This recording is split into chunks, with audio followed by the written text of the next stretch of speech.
Welcome to Crop Stadium in Houston on this great Friday night. I'm your truly sports vet, Michael Lewis, along with Jarvis Johnson and also Sebastian Bean, our producer, and also JD on the camera. Tonight it is the final night of senior night as well as a 26A match between the A-Leaf Elsik Rams and the A-Leaf Taylor Lions. Now, Jarvis, these two teams are just playing out for pride in last 26A match. As you know, the Lions lost to Katie Fulsher last week as well, and A-Leaf Elsik lost to Fulsher as well the week before. Both teams 1-8 on the night. For some reason or another, Elsik does have that one win in District 26A. But A-Leaf Taylor, it seems like a night of pride for them on senior night, maybe possibly closing out this night on a good note for district. Yes, yes, you're truly right, Mike. You're absolutely right. The biggest thing I see is that from this season, well, what I want to see from this game, I want to see a level of pride. I want to see a level of who has the A-League spirit. Who's going to come away with this? Because this is a big game. These schools are right next to each other, just like similar how Mm-hmm. Kinston is. Mm-hmm. I'm looking for good, good. I'm looking forward to good quarterback play Okay. as well as good defensive play. But I do expect a good high scoring game. Just some simple fact is, I expect the coaches to pull out all the tricks, all the fake punts, all the fake kickoff You returns. know, We expect it all tonight. So it's a good game. I mean, this is when you tell your players, you know, the seniors and the sophomores, and especially the sophomores and freshmen coming in next year. This is when you tell these guys, hey, we're gonna have a let it all loose tonight on the field, and then we'll get ready for next year. exactly, exactly, and expect a lot of seniors to play. Yeah, and I think that's really the big thing. Expect a lot of seniors to play tonight on this ball game. They're out there for the kickoff. Who will take the kickoff as well, It looks like and looks like they elected to receive. So the Lions of Katie Taylor have elected to receive this kickoff, and looks like Katie Taylor is going to be going from. Looks like it's going to be south to north. A-Leaf is going to be kicking. Elsik Rams are going to be kicking north to south. Great to have you along here on Vype Live as well. Don't forget, we will get you caught up scores of some significance because this is the last week of UIL football, Jarvis, in the area as well. We do have one one critical team in the top 25 in UIL playing tonight. It's the last district game for kind of like the rivalry between Katy and May Creek tonight. That game just started as well. We'll also get you caught up on North Shore and Summer Creek tonight. That is another big game tonight over at I think Summer Creek is number two and North Shore GAISD is number one. Stadium. I think. I Mm-hmm. think North Shore is number Yeah. one, and Summer Creek is number two in 6A. Mm-hmm. So it's pretty good two teams. Two It's teams. really good two teams, and an undefeated North Shore, one loss Summer Creek should be a pretty good game. We'll keep you up on breast of that. Okay, kicking off for Elsik. Christopher Moreno kicks it off, and looks like a squib kick. Dylan Harris was back there for the Lions.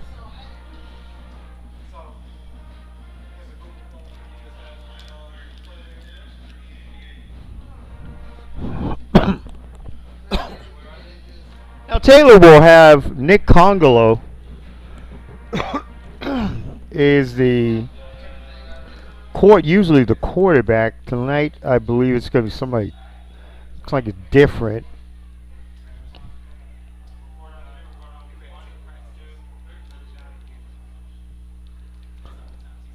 The give up the middle, up to the 40, up to about the 41-yard line, and for Taylor, that's Jackson Adio, the senior running back.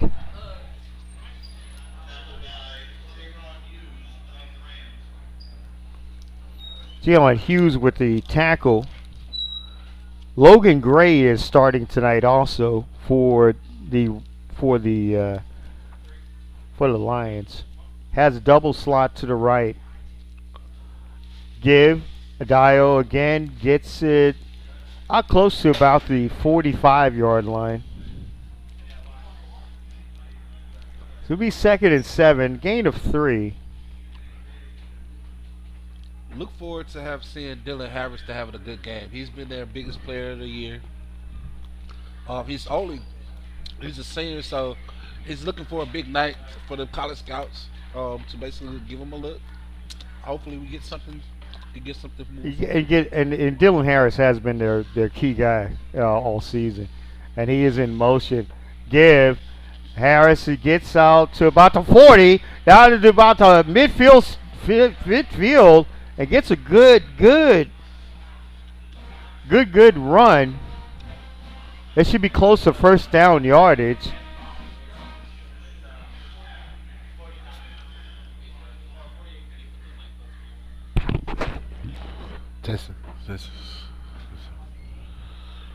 And that's going to be 3rd and 1. So it's going to be 3rd and 1. Double slot to the right for Logan Gray.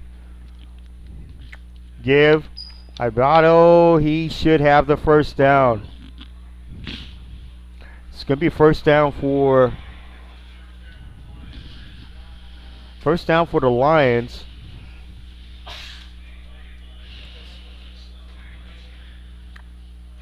Oh, it's Grant with the tackle for Elsik. 1st and 10 from the 46 of the Rams. Give Ibardo at the 40. Out to about the 36. I would say probably like the 37-yard line. Close to first down yardage. Looks like the Lions are going a lot with Jackson Ibardo tonight. Jarvis and looks like they're starting over a lot of running around Logan Gray. Trips now to the right side. It's 2nd and 1. Adebayo gets the first down yardage and gets around close to about the 34-yard line. It's going to be first down for Taylor. Taylor, most of this lineup is a lot of seniors in this lineup.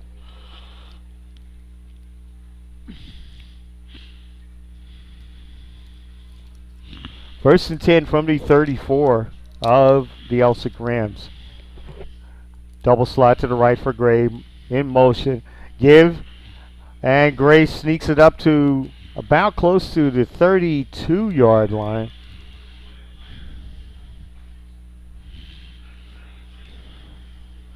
So I'd say a gain of 3 on the play. So it's going to be 2nd and 7 from the 31.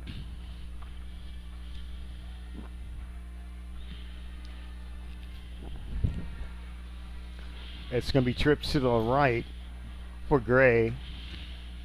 Gray throws, pass, almost picked off. Good play by Samuel Marcelin.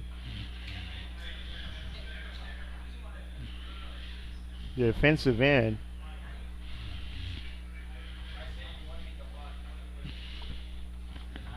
I think they're trying to do a lot of mixing, Jarvis, with Taylor trying to do a lot of mixing tonight with a lot of Adebayo. Let's see now if Gray goes with the pass play. It's 3rd and 7 from the 31. Back to pass is Gray. He's going up the middle, down to the 20. near the 20-yard line, and looks like he has the first down. Logan Gray has the first down for Taylor. And that's going to put the Lions right about the 20-yard line. First and 10. Double slot to the left, single back for Logan Gray. Give Adebayo, he is drags to about probably the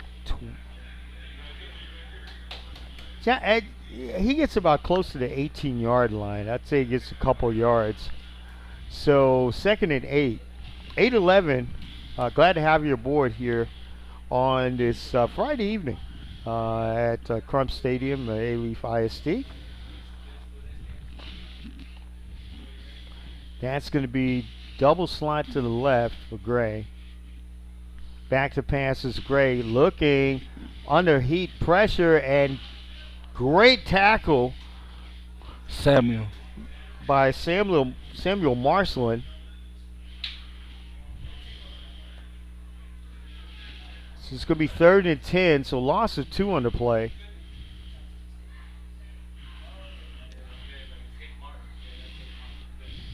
Now we have to. We're thinking probably it's going to be either. I'm thinking it's going to be either Harris or Luke McDonald. Will probably get one of these two. Will probably get the pass from Gray. They have him double slot. Harris out to the left. Adebayo in motion. Gray pass. Caught. Luke McDonald. And it is a completed pass down to the 10, and that's going to be a first down for the Lions of A-Leaf Taylor. And for a second there, Mike, I thought he was going to hit Jasier on the seam down on the left side. He was wide open, but he chose the harder throw on the sideline. Yes. Great pass to Luke. Yeah, it was a McDonald. Great pass. First and goal at the 10. Give Adebayo. He is met back there. Great tackle by the Rams is Zion Almo. And a good thing about Almo is the fact is that he's actually signed. He's actually committing Zion Almo. He's committing to HCU from what we're hearing. He's going to be playing close to home. 44. He looks like a player. Like he don't.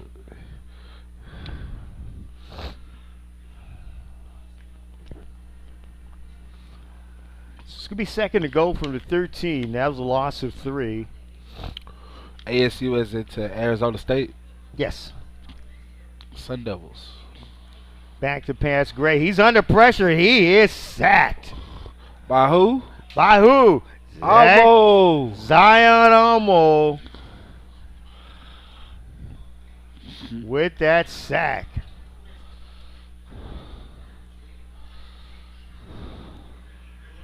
It's going to be 3rd and goal now from the 21. They have to actually try to get at least close to field goal range if they can't. And I think the thing with the Lions so far this year is their red zone offense has been really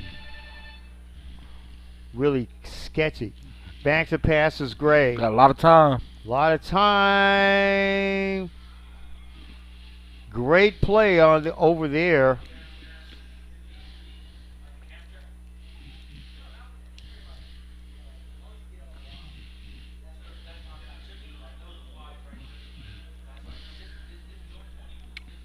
And it looks like Tayron Hughes was back there for defending. He was trying to get it over to Murphy Gedry.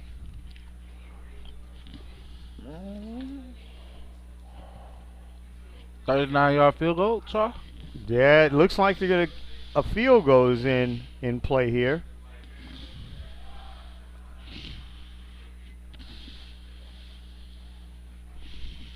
And the kick is on its way, and it's good.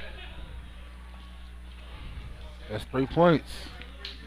And Christian Rodon puts the Lions on the board with 5:16 left in the first quarter. The score, the Alief Taylor Lions 3 and the Alief Elsik Mighty Rams nothing. Watching, listening to Alief ISD Athletics and Alief Taylor Lions football on Vype Live.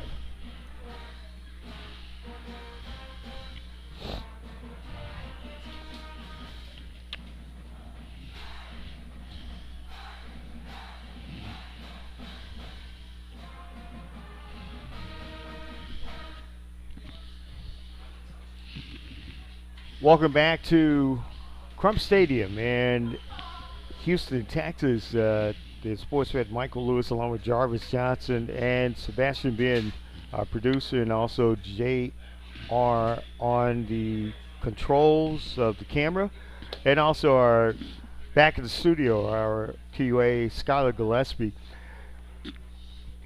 Alief Taylor Lions against the Alief Elsik Mighty Rams, and Elsik drawing first blood, almost a 40-yard field goal by Christian Rodon, who's going to kick it off to give the Mighty Rams, for the Mighty Rams, deep. Rodon's kick coming down and picked up for a good gain. That was Dijon Patterson, the junior, picking up that kick, short kick by Rodon. Now Elsik, Caden Mendenhall will be the quarterback, the junior. Has trips to the left, single back. Mendenhall gives it out at the 40, down, knocked out of bounds. Sharon Hughes.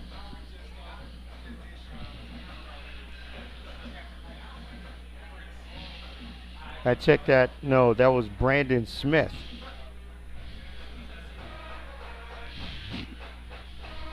That's going to be a gain of 7. Patrick Carter was on the tackle.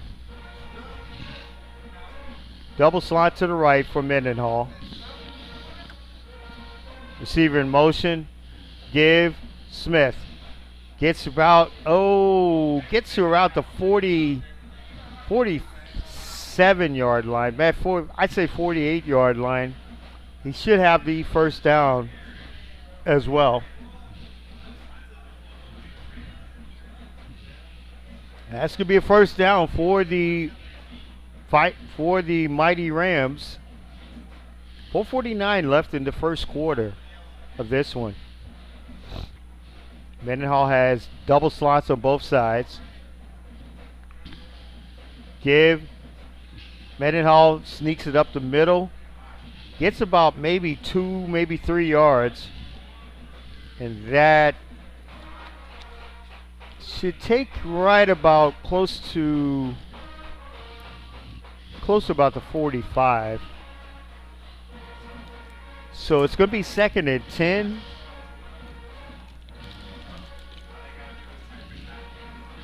At the 45.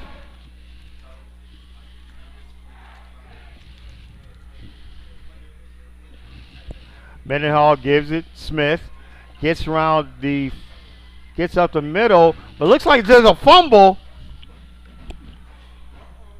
It looks like the possibility loomed that Taylor may have recovered it, and they did. Looks like Taylor may have recovered, and Taylor did recover it. Oh, there is a little bit of love taps going across the field there. The Roof McCormick with the recovery for Elliot Taylor.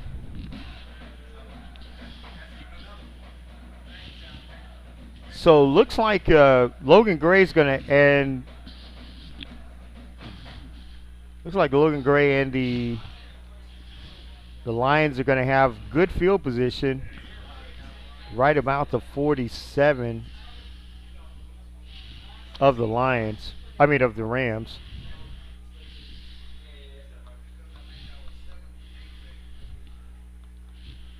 Okay, interior slot, so it's going to be double back.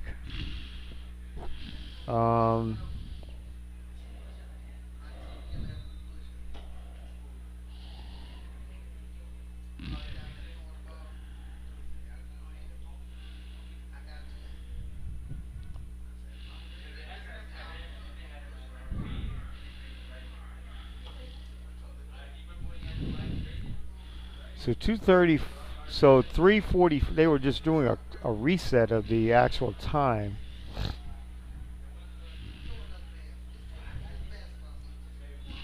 So now we're back to action here. First and 10 from the Rams 47. Gray has a receiver in motion, gives it, and looks like a great play. The give was to Luke McDonald, but on the play for the tackle for the Fighting Rams was Maurice Smith.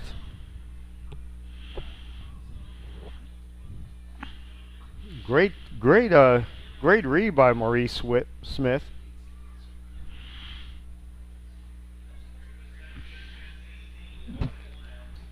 So 2nd and 16. That was a loss of 8-6 on the play. Double slots to both sides, single back for Logan Gray. Back to passes, Gray under pressure. He gets up to about the 50. I'd say 45, but there is a flag on the play. I think Jarvis could be possibly holding. And it looks like they're going to walk it back.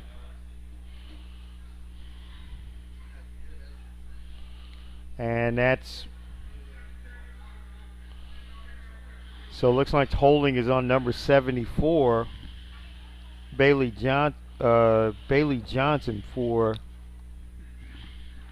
the Lions. And the biggest thing I want to see from Logan Gray is I want to see him go through all his progressions. He's going. I'm going to say he's looking at one side of the field, and what he needs to be doing, he's looking at one side of the field. He's reading one side, but he's not really taking advantage of his keys. The safety number five for Elsik, Tyrod Hayes has been playing the inside shoulder of the linebacker, probably the last three series. It doesn't take more than 2 series to really see what the defense is doing. Now that pass was a short pass to Luke McDonald. On the play the tackle was Jamarius Demi. What high safety? Let's take a look. He goes one. Gray pass off the screen. Now all he has to do is gives it out. Take it down to the 50. Oh, okay. Okay, try to do a Saquon Barkley imitation. Was Dylan Harris. That looked like a Saquon Barkley imitation.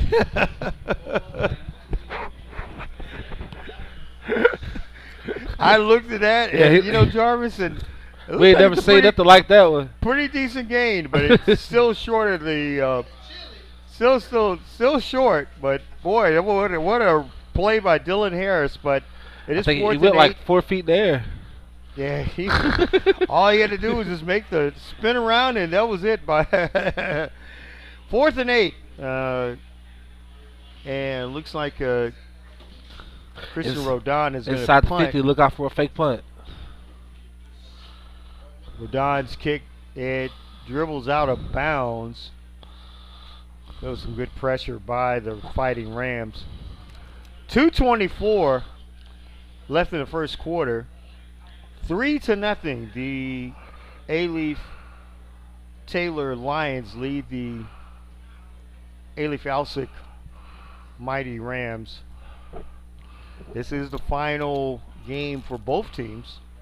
26A match. We'll also just letting you know we'll keep up with some of the scores as well in some of the other games. Critical one tonight is North Shore versus um, Summer Creek, and we'll have a score on that one. Back to passes Mendenhall. As a man did not get his receiver, Sean Ward. We had a game where we had Sean Ward had a real big game one time. Elite Taylor has some really young linebackers. Number 5, Christopher Ferrios. He's had a great season this year. Yes. He's had a great season. He's only a junior. And number 35, Mr. Danilo Pincio. He's only a sophomore. So they're gonna be okay for the next 2 years at linebacker. Back to passes Mendenhall. There's a flag, and it looks like there may have been some movement on the offense. Yeah, and it looks like the Lions are geared still to still be able to build their team a little bit and build for the future as well.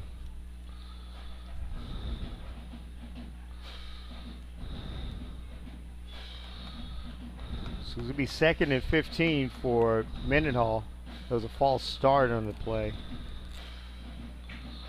Double slot to the right. Mendenhall give out to Smith. Smith to the 30. Down to about the 34-yard line. Brandon Smith, good runner.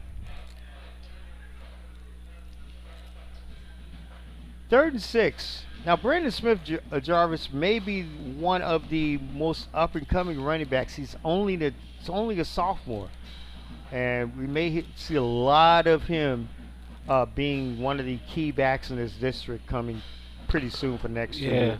Well, they're going to be dangerous. Mendenhall is only a junior. Dejon Patterson's only a junior. And there's a timeout. They're not going to lose much next year. A timeout by the fight by the Mighty Rams. We'll stay right here with it. Score the A-Leaf Taylor Lions 3 and the A-Leaf Elsik Mighty Rams nothing. 1:44 in the first quarter of this one. Now, when you take a look at this A-Leaf, both ball clubs, I think the stronger of the two that I think will more likely develop a lot more great talent. To me, we're talking about the Mighty Rams of A-Leaf Elsik. They have a lot of younger players. They have a lot of younger sophomores and juniors, and I think they're going to come back, and they may make a lot of noise next year. And the Lions could too as well. Right. You got to think about it too. A lot of these kids went to the same middle school. Yes. So a lot of them, they know each other. They're pretty cool with each other. So it's a sense of friendly competition. That's what I like to say. But it's gonna be cool seeing these kids grow up from this year to next year. 3rd and 6. Back to passes Mendenhall. He is sacked. By who? By who? Christopher Ferrios. Christopher Ferrios with the sack, and that's going to be 4th down. And loss on the play of 9. So on the 24, it's going to be 4th and 15. And the Mighty Rams are going to have to punt.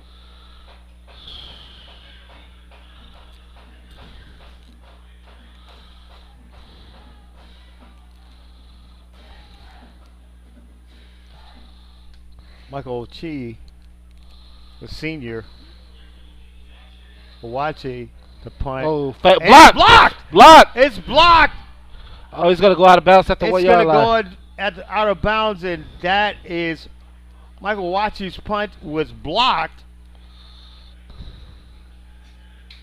And it looks like it was blocked by Kayla Kress. It's like he had a major block on it. That's going to put A first and goal on the 2 yard line for Logan Gray and the Taylor Lions. Wow, what a break.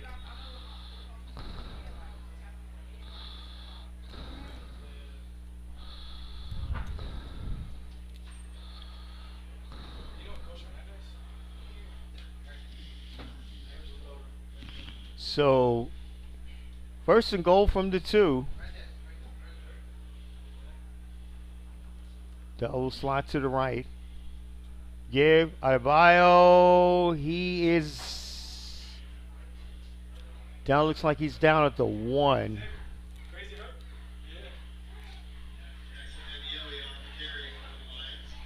Jackson Adiello. Like he was stopped. Gray. Adiello. Stopped again.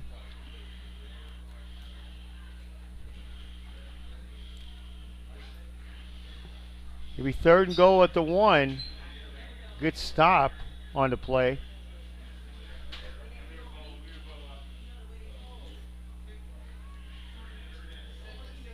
It's going to be a timeout.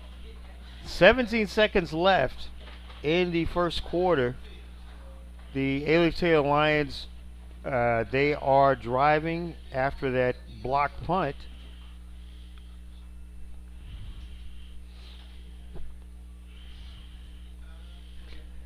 "17 seconds left in the first quarter. Katy, ranked Katy is leading Maid Creek in the second quarter by a score 14-8.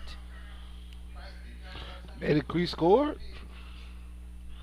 Yeah, That's crazy. pretty good score. That, and we're still trying to get another update. And at whoa. First quarter on the board, but it's still early. Summer Creek is leading North Shore 3-0. That is going to be a pretty good ball game out there tonight. We're going to keep an eye on that one, and also the eye on the Katy May Creek game. Also, we'll get you a rivalry that's a little bit slightly older, maybe mid older than the other week, but Fur versus Yates tonight, and that's for their district tonight. Yes. Yes. Actually, I want to send a congratulations out to the Worthing Colts. Yes, They actually finished their season 10-0 for the first time they ever, right? did. First time ever. Yeah, that's, First time ever. They even got a congratulatory message from a Worthing alum who's an NFL Hall of Famer, Michael Singletary. yes. And also, special shout out to Dobie Longhorns last night. They upsetted the Manville Mavericks 54-34. Yes. It's crazy. I saw Great that. game. Great Actually game. saw Great it. Great game. Third and goal at the 1. In motion, Harris. Gray trying to take it in, but he's met there by a lot of mighty Rams ball players. And Maximus Lopes.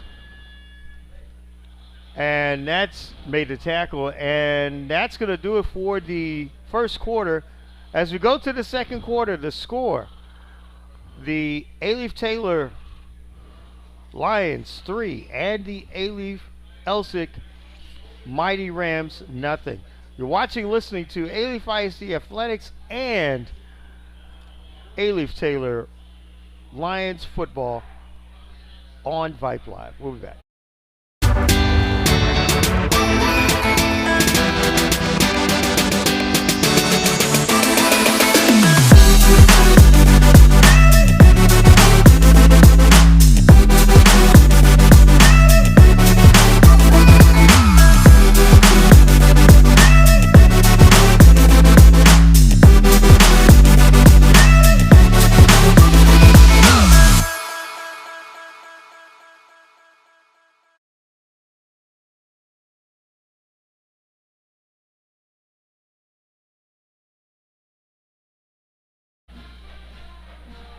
Welcome back to Crump Stadium, and Houston, Michael Lewis, along with Jarvis Johnson, and also Sebastian Ben, and also JR on the camera, and also Skylar Gillespie, QA, back at the studio.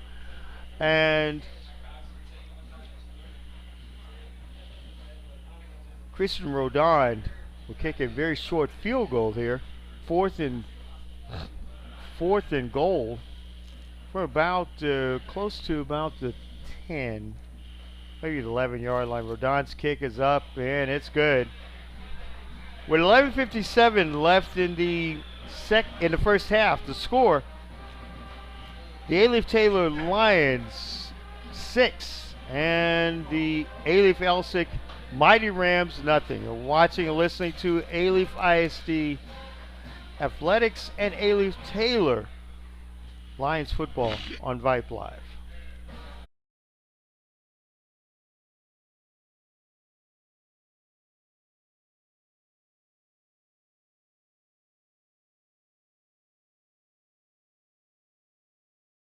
Houston, I'm the sports vet Michael Lewis, along with Jarvis Johnson and also Sebastian Vieta, our producer, and also JR on the camera, Skylar Gillespie, our great QA, back in our studio tonight. It's been a pretty good defensive battle.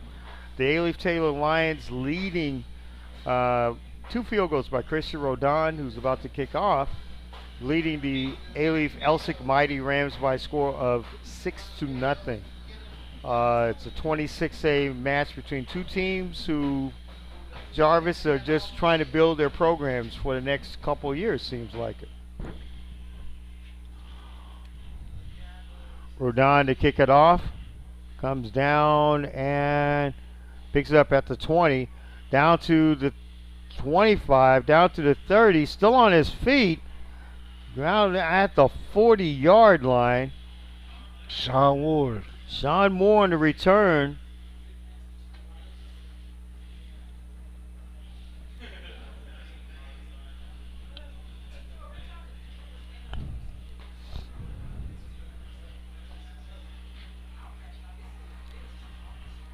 One on the tackle was Kyler Cross.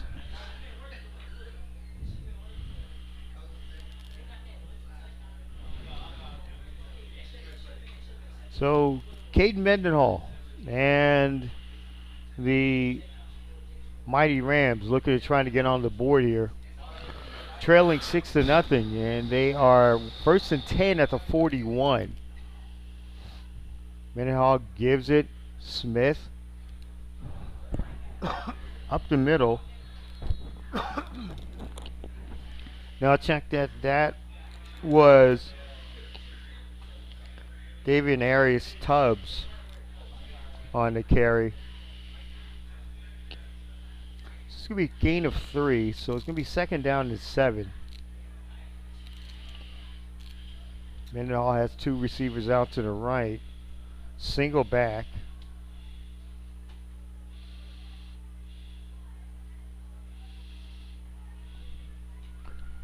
And a give. And that was to Tayron Hughes. And it's going to be a 1st down for the Mighty Rams.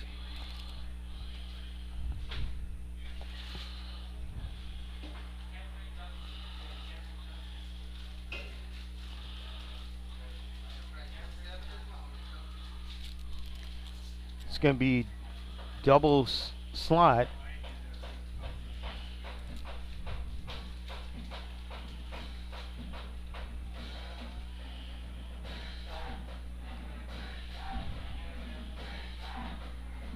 First and 10, 46.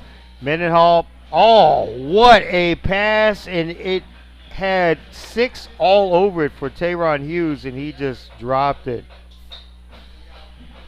While they're setting up for it, it's going to be 2nd and 10.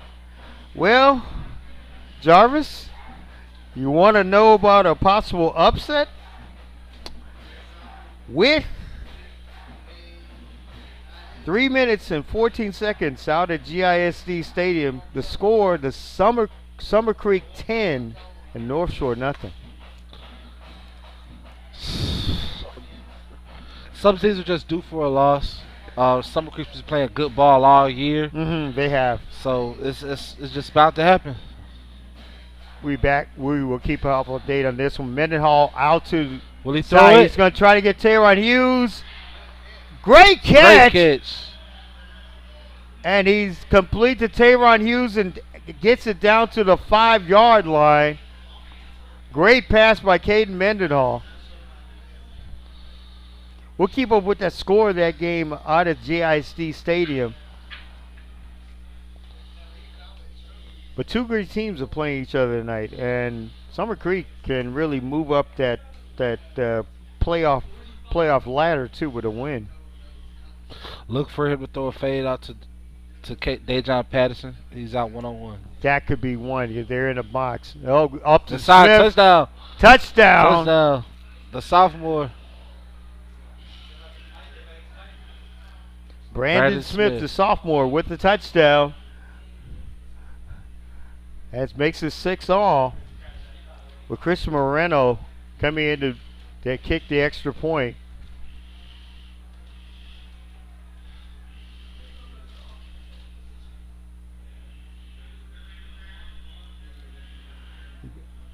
Now Chris Moreno's kick to extend the lead to 1, 7-6. Trying to make it 7-6 here. And Moreno's kick is up and good. With 10 minutes left in the second quarter, the score, the Alief Elsik Mighty Rams 7 and the Alief Taylor Lions 6. You're watching and listening to Alief IC Athletics and Alief Taylor Lions football on Vype Live. We'll be back.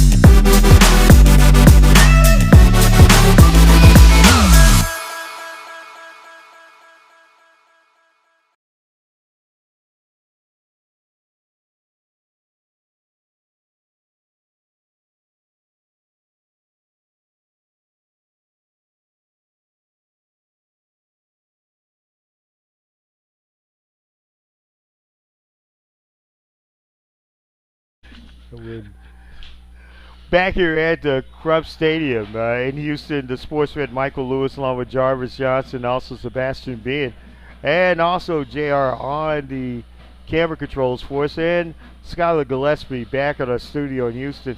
It is 7-6. The kickoff by Chris Moreno comes. They got the ball back. Fumbled. They got the ball back.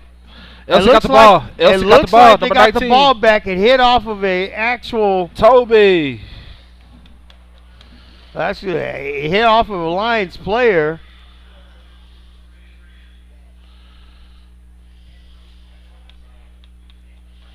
Looks like Gary Graham has the recovery for the Fighting Rams, Mighty Rams.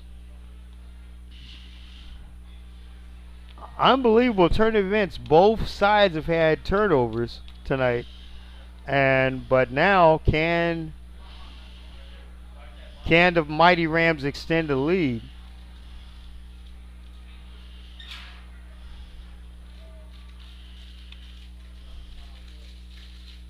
Give Smith drives up to about the 25-yard line. His first and 10 was on the 31. So I would say he gets about 5 yards, maybe 6 yards up.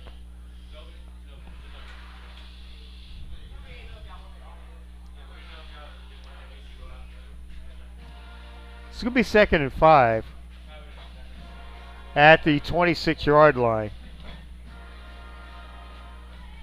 Mendenhall double receiver to the right.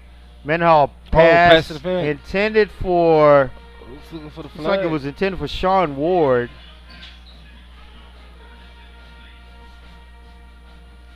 Patrick Spiller Jr. was on the play, made the coverage.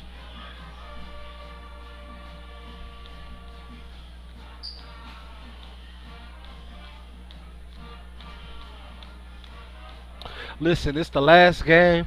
I don't expect them to hold out on anything. You see how they got the ball to Tyron Matthews on that. I missed his name up. Tyron Hughes. Tyron Hughes. Tyron Hughes. Yeah. Mendenhall has the arm. Open it up. Mendenhall is a very strong, and I always expect a lot of good things from him next year. They're going to take a. Elsik is taking a timeout.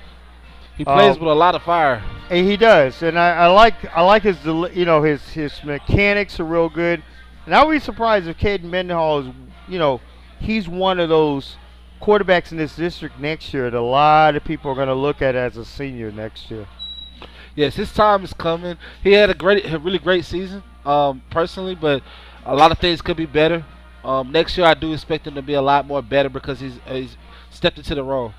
He's stepping back. He has someone wide open. Yes. Oh, Oh, he was trying to get the pass to Sean Ward, but great coverage there. And Dylan Harris along with Melson Nwongo.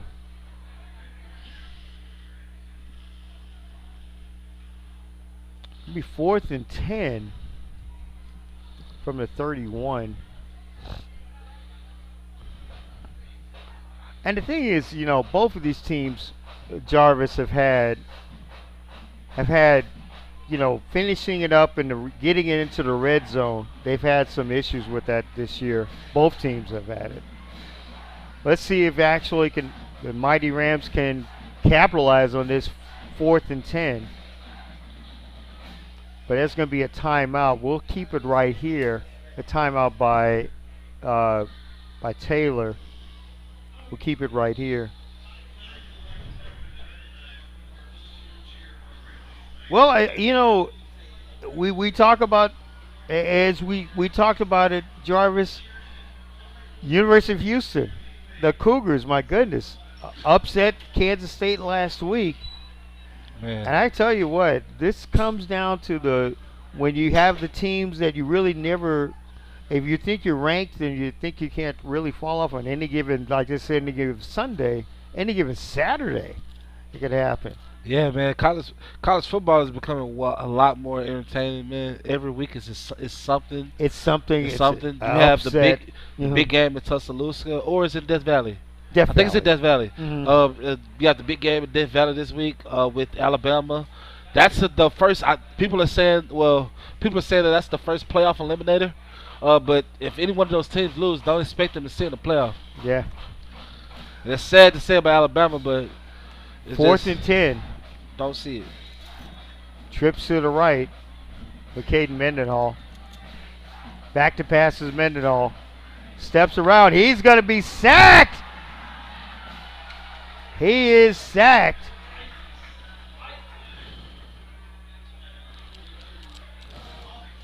Numa Nwuchu with the sack, and the Taylor Lions are going to take it over on downs in pretty good field position. It was just good coverage there. It was not. He was trying to find Sean Ward, but just great coverage by the Lions. Look, Gray's going to have double slots and single back. 1st and 10. Give up to around the 40, I'd say about close to the 45-yard line.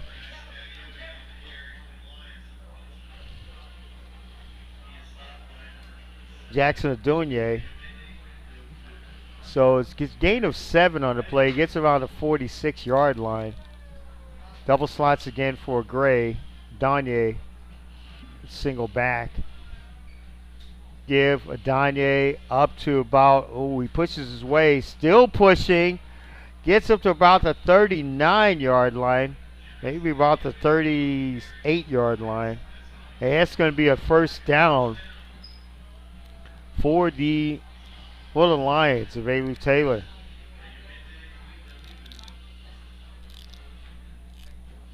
Ivene Awudu with the tackle for the Mighty Rams.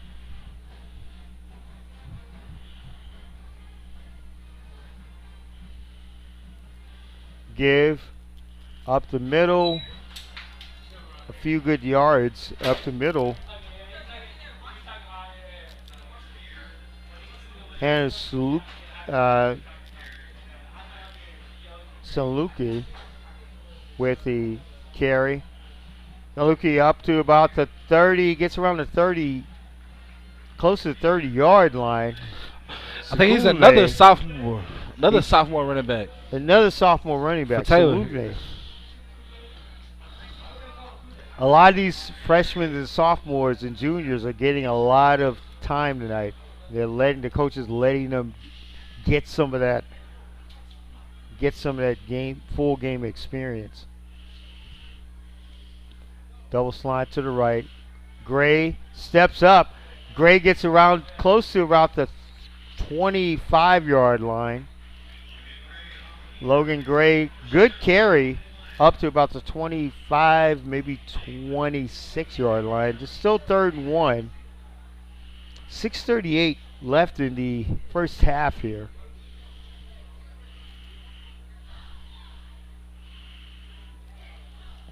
We'll keep you up to date on some scores.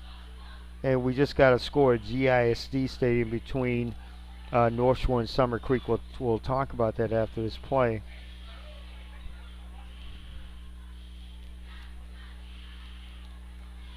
Great. Reverse. It's going to go. Down to the 20, down to the close to the 10-yard line is you know who, Dylan Harris. Close to the 10-yard line. And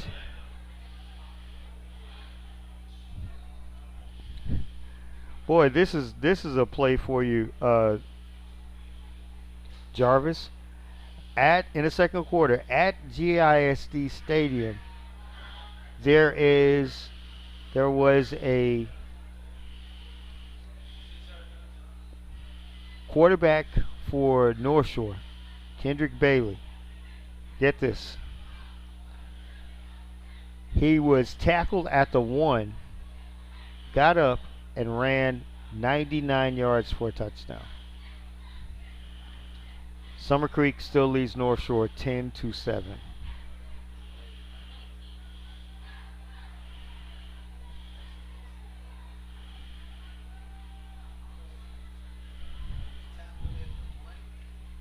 He was tackled to 1, but his knee didn't go down, and it was so strange. He went 99 yards.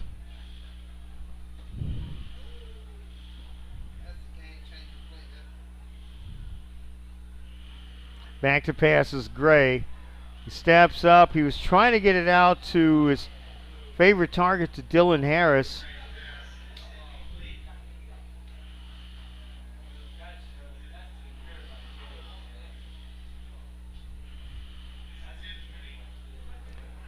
So 2nd and 20.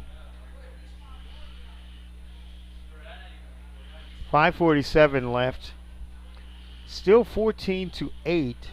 Katy, top-ranked one of the other top-ranked teams, Katy leading May Creek. And that's in the second quarter. That's now just gone to half. We'll keep up with that one as well. Give up the middle. Gets to about close to the 20. Good run. Jackson Odoye with that's going to be 3rd and 7. 3rd 7 on the 23-yard line of the Mighty Rams. Glad to have you aboard on Vype Live.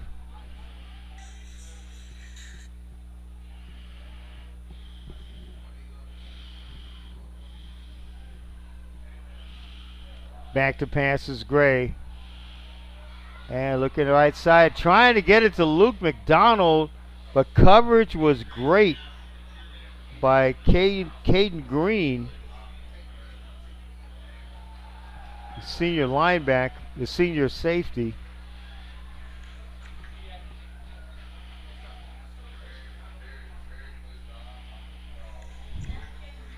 Fourth and 7.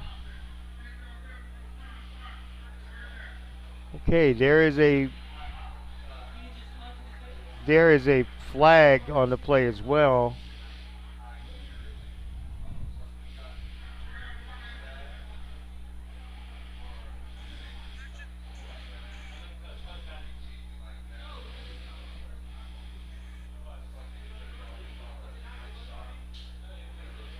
.459 left in the.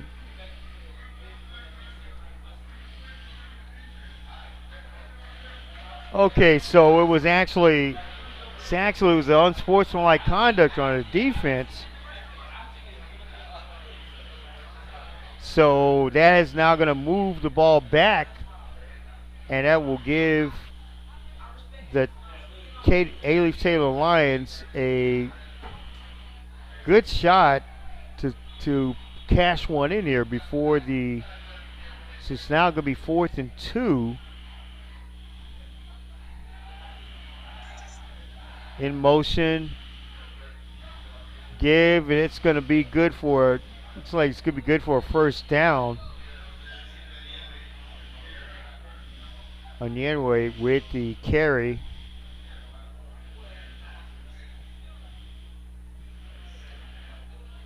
So it's going to be 2nd down.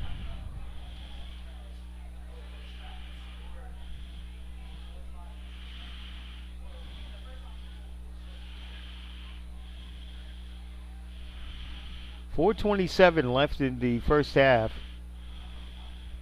The Fighting Rams of A-Leaf Elsik lead the A-Leaf Taylor Lions, who are driving on this play.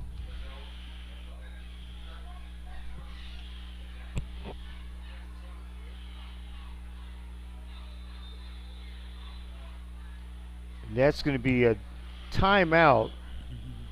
Timeout is called. 2nd 7 on the 23. Well, 4-1 left in the first half of this one. Scored the A-Leaf Taylor Mighty Rams 7 and the A-Leaf Elsik. A-Leaf Elsik Mighty Rams 7 and the A-Leaf Taylor Lions 6. Let's get you caught up also on other scores across our metropolitan area while there is a short timeout. At Barnett Stadium, the Yates Lions are leading the Fur Brahmins by a score of 13-7. Katy and May Creek. Katy's leading that one still at halftime, 14-8. Also the other major score. Still in the second quarter, it is Summer Creek leading top-ranked North Shore by a score of 10-7 as well. So 2nd and 7 at the 17-yard line. Double slot on to left. McDonald in motion. Gray up the middle, but he is stopped.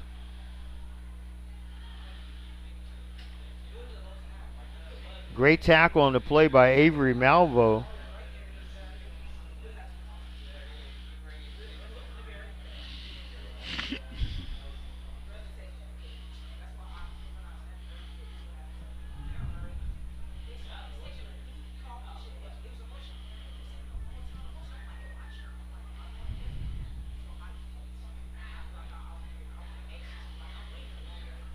So there's going to be a little bit of a switch. 3:23 left in the first half.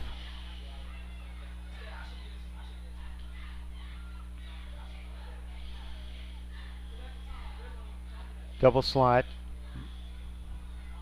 to the right. Back to pass is Gray. Looking across the middle. Has a man. It. Number 7, Evan Simeon. Evan Simeon with the catch. And that's going to be 1st and goal at the 5 for the Lions.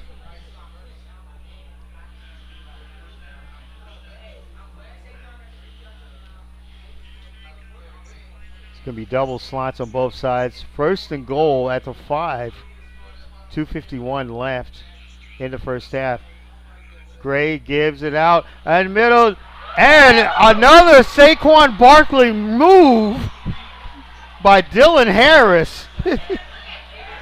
Unbelievable.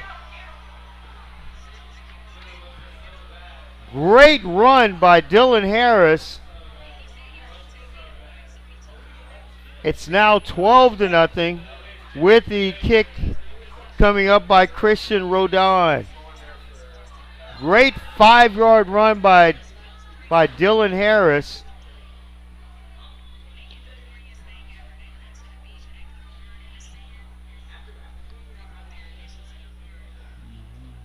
The kick by Rodon is up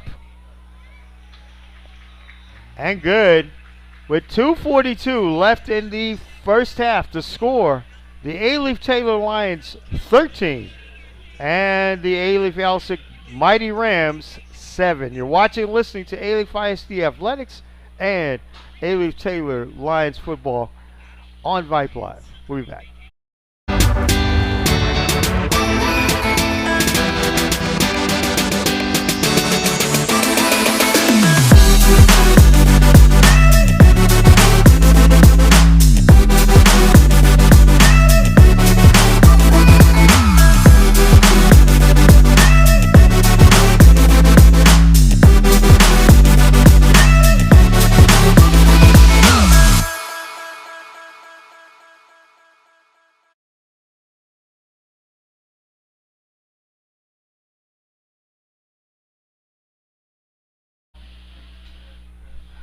Back here at Crump Stadium, in Houston, it is Michael Lewis, the sports vet, along with Jarvis Johnson, also Sebastian Ben and JR on the camera, and also Siler Gillespie back at our studios, our great QA back at the studios.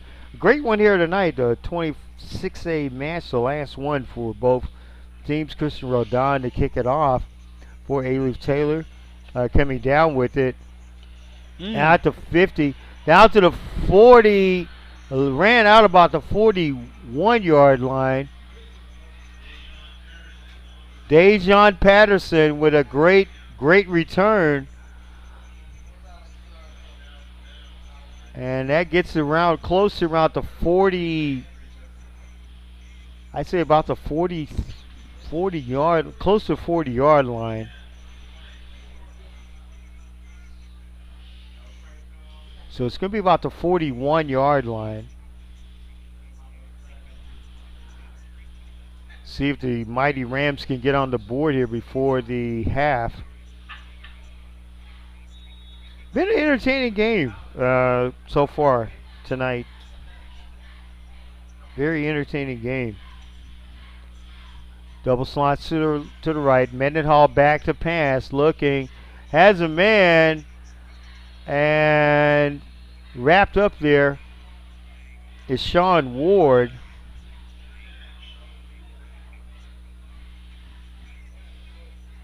So it looks like they're going to go into his second down. It's gain of 6 on the play. Milton Mukwango with the tackle.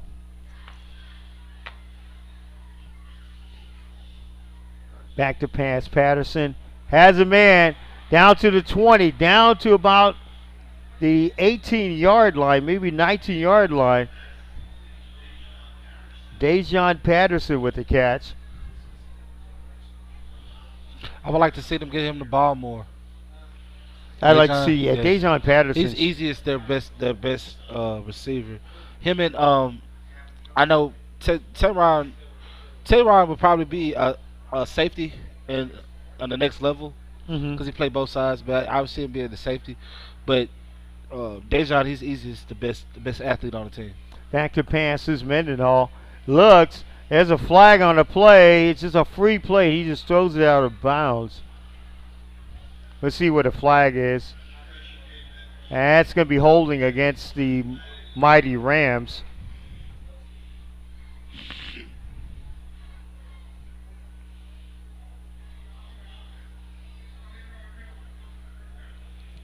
So it's going to be a 10-yard penalty. So it's going to take it right back to about the 20, I'd say about the 27.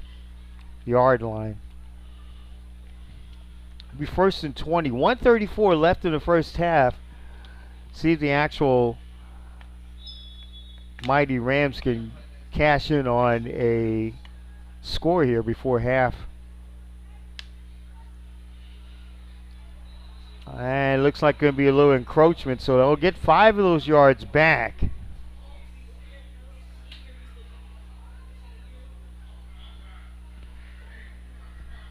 And Jason, Cameron Johnson checked that Marcus Abinola was actually the guilty party, so it gets 5 yards of that back on the offside penalty. 1st and 15 from the 22. 132 left in the first half. Mendenhall has double slots on both sides. Back to passes. Mendenhall. He's trying to look outside. Gets out, steps out to the 20. Down close to. There's going to be a flag. Looks like it's going to be a late hit. And that may put the Mighty Rams in good position.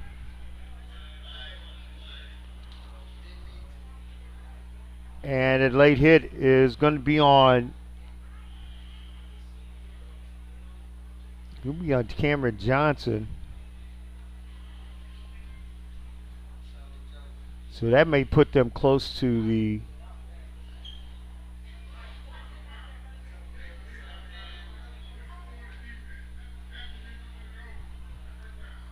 So Patrick Spiller Jr. was a guilty party, and that's going to put the Mighty Rams in good position to cash in on the score here before the half.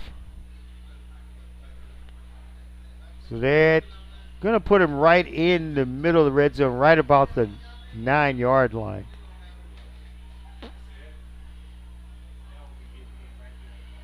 Mendenhall up, he walks in.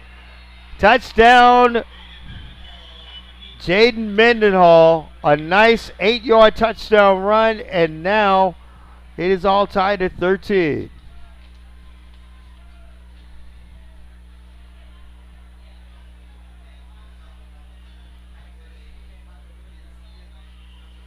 Christopher Moreno will now try to tack on the extra point to have the Mighty Rams go up by 1.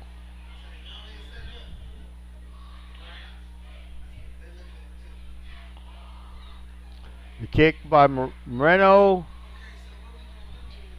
It's good. With 1:17 left in the first half, it's a very good game in this 26A match.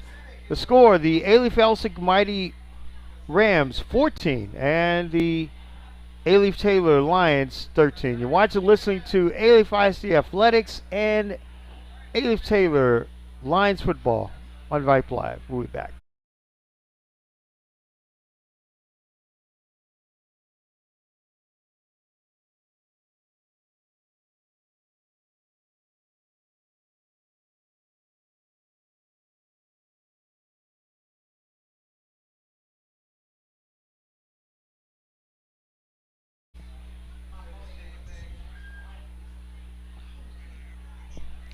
Welcome back to Crump Stadium and in Houston. My name is the sportsman Michael Lewis, along with Jarvis Johnson and also Sebastian being on camera, and a producer, and then on camera JR, and also Skylar Gillespie back at our studios as well at QA. Glad to have you along. A great 26A ball game, a district match between the Alief Taylor Lions and the Alief Elsik Mighty Rams. The Mighty Rams scoring on just a Jaden Mendenhall 8-yard touchdown run. And the kick coming down by Christopher Moreno, and it's going to be fair caught there by Evan Simeon. 1:17 left in the first half. Can the Lions on their senior night for Alief Taylor, the Lions, can they cash in on the for another score here? 1:17 left. See what Logan Gray and the Lions do on this one. We're getting some good quarterback play. I mean, it's what I expected out of both teams. Hmm. Looking at both teams, I kind of figured that we wouldn't see a lot of. Well, I thought we wouldn't see a lot of inside running, but obviously we have seen a lot of inside running. Hmm. But Mr. Dillon, obviously he scored. Obviously he has those two Saquon Barkley-ish plays. Yeah. But I would like to see him. I would like to see him get him either downfield Yes. or possibly putting him in the backfield, getting him the ball no Give matter him the what, ball a little bit. Yeah. because he's your biggest threat easily. Just want to see. 2nd and 7. Abalio was stopped on the play. Gray back to pass, looking out to Dylan Harris, who went over his head.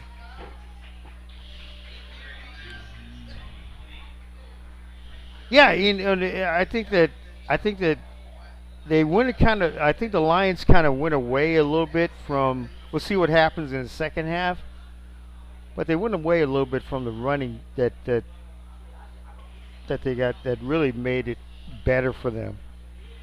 More accurate. They were more efficient in the running game when they started.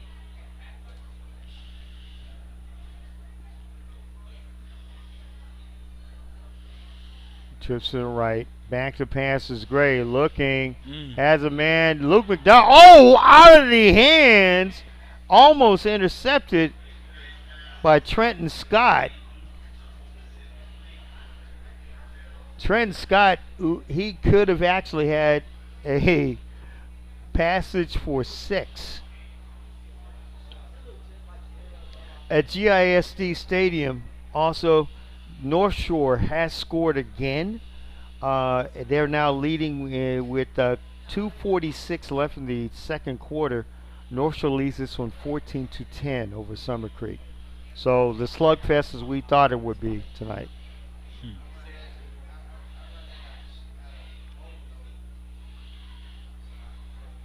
Punt coming. Oh, it's blocked!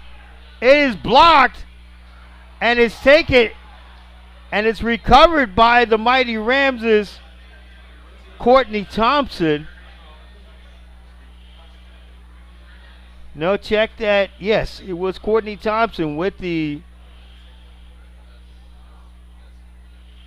recovery.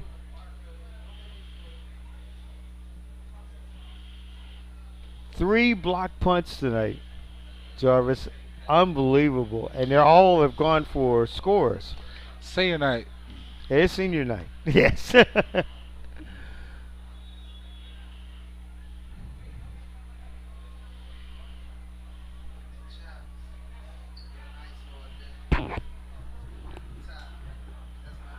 going to be double slots to the right.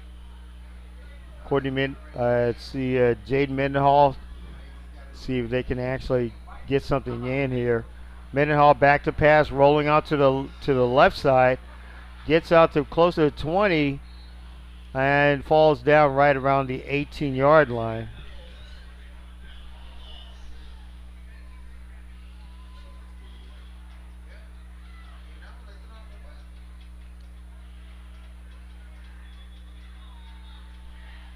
Nine seconds left.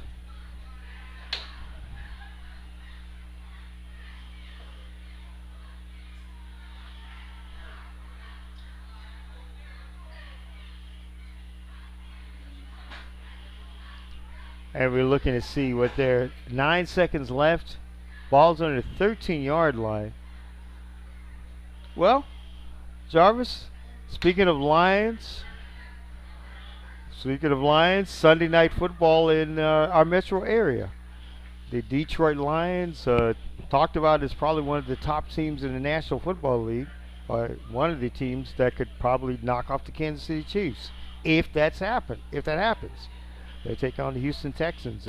Yeah, the Detroit Lions is probably one of the most improved teams in the league, probably the last 3-4 years. Dan Campbell's that actually did what he has to do to turn that team around. That team's playing great football. Yes. 9 seconds left in this one in the first half. Mighty Rams looking to try to cash in maybe another score before the half is ended. Smith out in motion for Mendenhall. Back to passes Mendenhall. He's going to run it down to the Oh, down to about out of bounds. the Two bounds. down about the 4 yard line. That's going to do it. And looks like it should have been 1 second left. Looks like it should have been 1 second. He was tackled down at about the 9 yard line. So they're adding him back on 2 seconds. Coach is trying to get away with one. Yeah. They look like they're going to. Okay, so Christopher Moreno is going to try to field goal on for the Mighty Rams to extend the lead out to 17-13 and go into halftime. Their timeout. We'll keep it right here. Timeout by the Taylor Lions. Mighty Rams leading 14-13. I could, Jarvis said, and that ball game Sunday night, the Texans get back Nico Collins, and that's good because then they have now another one of their key components in the receiving corps since now Diggs is out for the season. Exactly. They get Nico back, which is good news. I expect them to use a lot of their other receivers. Only the simple fact is that Stephon Diggs' loss is a big loss. Mm-hmm. I did look forward to seeing Diggs against Diggs in the Cowboys versus Texas rivalry. Yes. But look like we gotta wait another 4 years or probably never get it. Probably never get it. But hey, man, it's football. Hopefully, the Texans can continue their streak. They played pretty good football this year. Yes. D'Amico got them playing pretty playoff team football. And it's going to be a 23-yard field goal for Chris Moreno, and the kick is up and good. And that is halftime here at Crump Stadium with the score. The Elsik Mighty Rams 17 and the Taylor Lions 13. You're watching and listening to Alief ISD Athletics and Alief Taylor Lions football on Vype Live. We'll be back.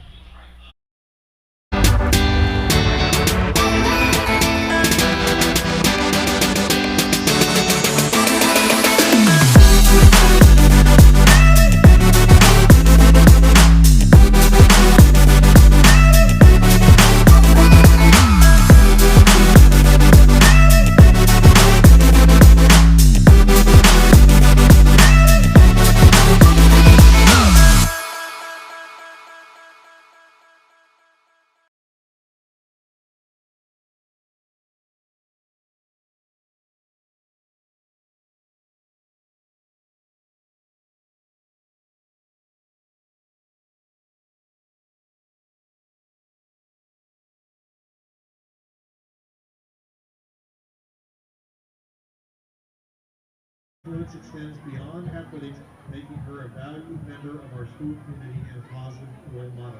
Once again, congratulations to Kirsten Spears, Amy ISD's November Female Scholar Athlete. Patrick Spiller Jr. is Amy ISD's Male Scholar Athlete for the month of November. Patrick is presently a senior representing the Taylor football program. Mom Veronica Spiller, Dad Lester Spiller Jr., and sister Chloe Spiller are accompanying him tonight. Patrick has an impressive grade point average of 4.0. Patrick also participates in track and field.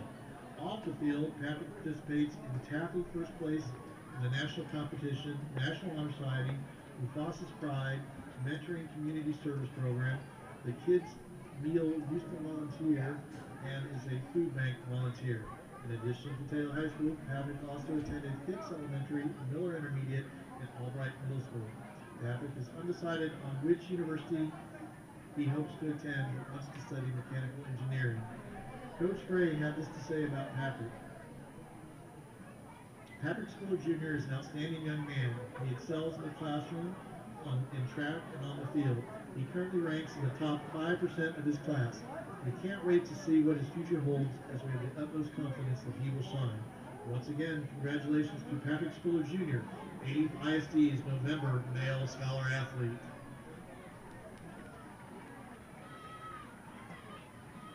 Miss Zainab Jabak is a Lebanese American educator and a proud product of immigration. She brings years of varied school experience from the U.S. and abroad. She enjoys collaborating with fellow educators and advocates for social and political change in education. Currently, she is embarking on her 5th year of teaching at Taylor High School, teaching sophomores to foster a love for reading. Ms. Jabbat creates meaningful balance for students to reap the benefits of reading for pleasure, many of which are the student athletes on the field. She chooses A-League every day because of the student diversity that encompasses the global majority and the collective experiences that her students bring every day to her classroom. Her contributions to the A-League Taylor football program have not gone unnoticed as Taylor High School's donors choose teacher ambassador. Through her leadership, Ms. Jabak has supported and guided the coaching staff with grant writing and raising funds for athletic gear, equipment, and Taylor High School's brand new football tunnel run. Congratulations, Ms. Jabak.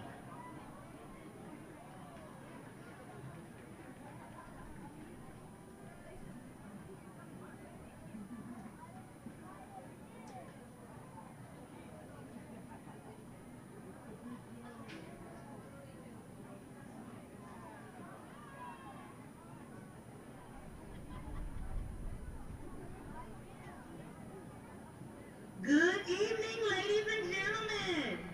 It is with a great pride and 80 tradition that I welcome you to our halftime performance featuring the Mighty Ram Band and the award-winning Elsik Revelations Dance Team.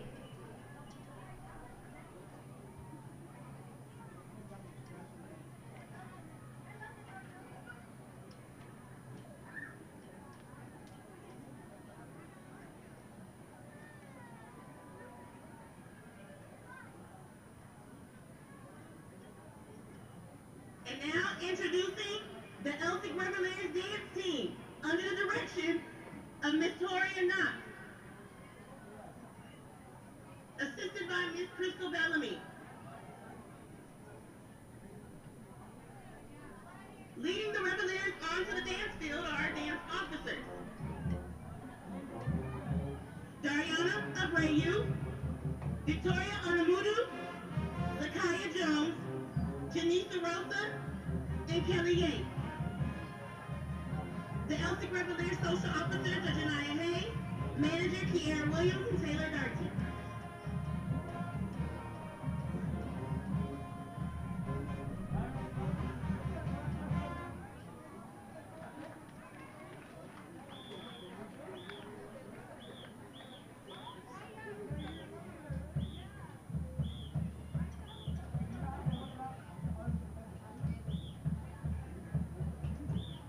Tonight, the Revelations will be performing jazz dance to You Drop the Bomb on Me by Charlie Wilson and the Gap Band. Take it away, Rebbies.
Let's hear it for Elsik Reveliers.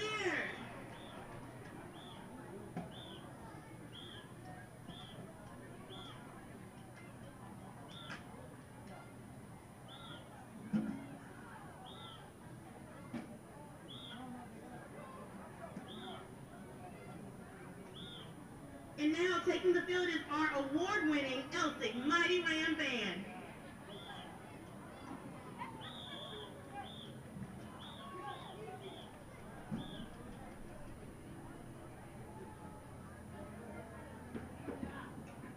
Drum majors are Abby Afalabi, Mayron Romero, and Genesis Ubiaga. Tonight, the Elsik Band will be performing Movement 1 of their award-winning Fall 2024 production, Solar. The band will be performing a brand new production, The Best of the MRB. That's the Mighty Ram Band.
Let's get a chant for the Elsik Mighty Red Band.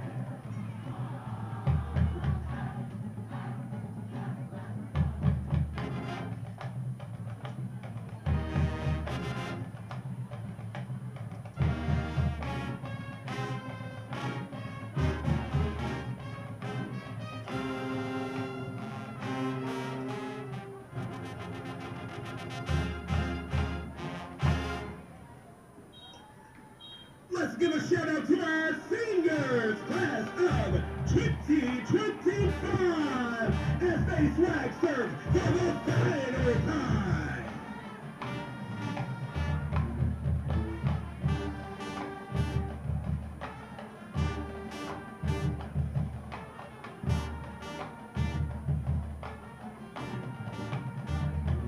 Say it with me, swag, surf, swag, surf, swag, surf, swag, surf, swag, swag, swag, you swag, surf, hey.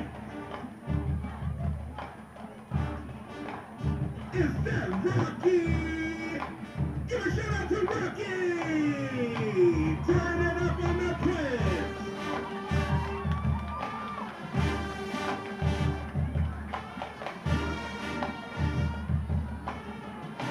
Get it Rocky! Get it Rocky! Hey! Hey! Hey! Get it Rocky! Hey!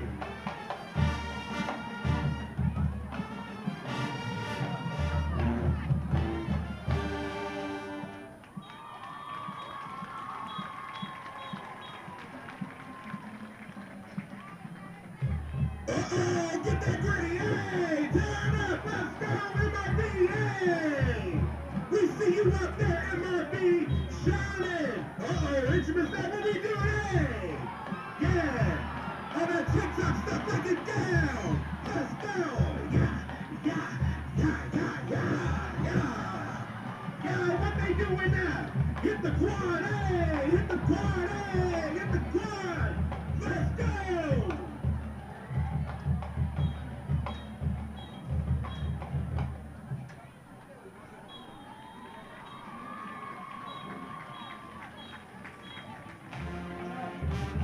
And now, one of your favorites, one of our favorites, MRB Mix. Hey, come and get your...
Ladies and gentlemen, give a hand to the Elsik Mighty Ram Band. The Elsik Ram Band is under the direction of Mr. Devontae Hicks and Associate Directors Megan Massarello, Andrea Vivas, and Mr. Sebastian Magana. We are your announcers, Miss Christina Connell and Mr. Higgs. On behalf of our Principal Andrew Bailey and all the Elsik administration, we would like to thank you for all of your support. Let's go Red!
And now, ladies and gentlemen, for your halftime enjoyment, the Elsik Independent School District is proud to present the 2024 award-winning Elsik Taylor Roaring Lion Band. And our drill team, Crimson Cadets.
2025.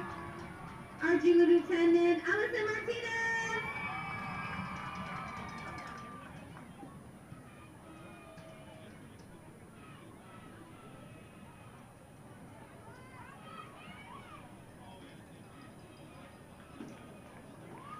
For tonight's game, we want to honor our seniors.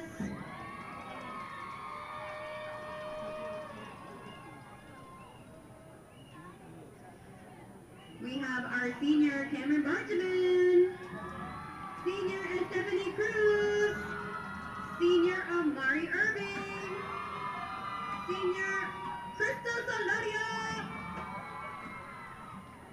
We want to also say that our dancers of the week are Cecila Shakib, our dancer of the week is Valerie Ortiz, and our spirit girl of the week is Natalia Garcia. Tonight, the Crimson Cadets will be performing to you a field hoop, Dance With Me. Good luck, ladies.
Let's give it up for our Crimson Cadets!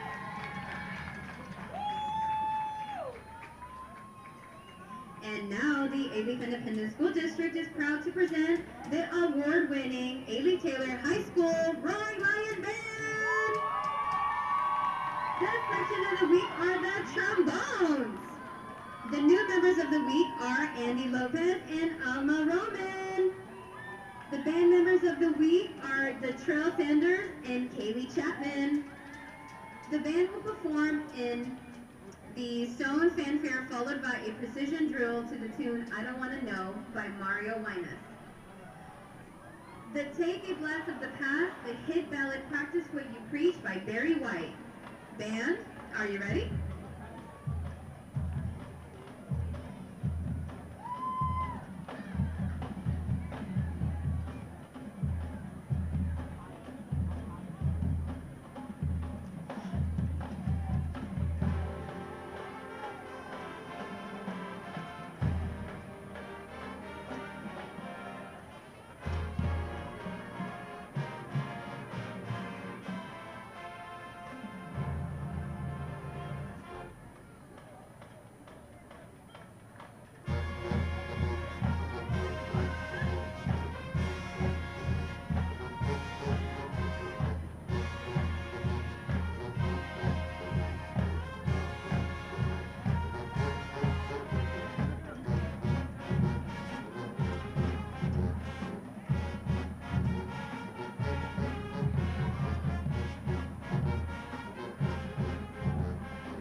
Welcome back to Crump Stadium in Houston. It is your sportsman Michael Lewis along with Jarvis Johnson and also Sebastian Ben, our producer, and also uh, JR on the camera, and Skylar Gillespie, our great QA, back at our studios in Houston. Well, Jarvis, a 26A match, the last one for both of these teams, the Elsik Rams, Mighty Rams, and the Alif Taylor Lions. Mighty Rams leading this one 17-13. Your thoughts on first half? Yes. My thoughts on the first half is what Mighty Rams basically. Let's talk about it. Mr. Mendenhall, Caden Mendenhall, has been what he's been all season. Has been fantastic. Like I said, he's growing each game. Mm-hmm. He's putting it all together tonight. I've seen he's showing a lot more poise in the pocket than usual. But it's the second half. Like I said, last game of the season. A lot of these players need to understand this is the last time they'll probably ever step on a football field ever again. Mm-hmm. So I would like to see a lot of seniors, a lot of players that don't play like that. Yes. Let's see a lot of players get some feel, at least something to send out coaches Mm-hmm. to see to get them a look actually. But I do expect I do expect to see uh, the backup quarterback for Elsik to come in. I think he's a senior. I think he's a senior. Right now, I do see only one quarterback on the roster. Mm-hmm.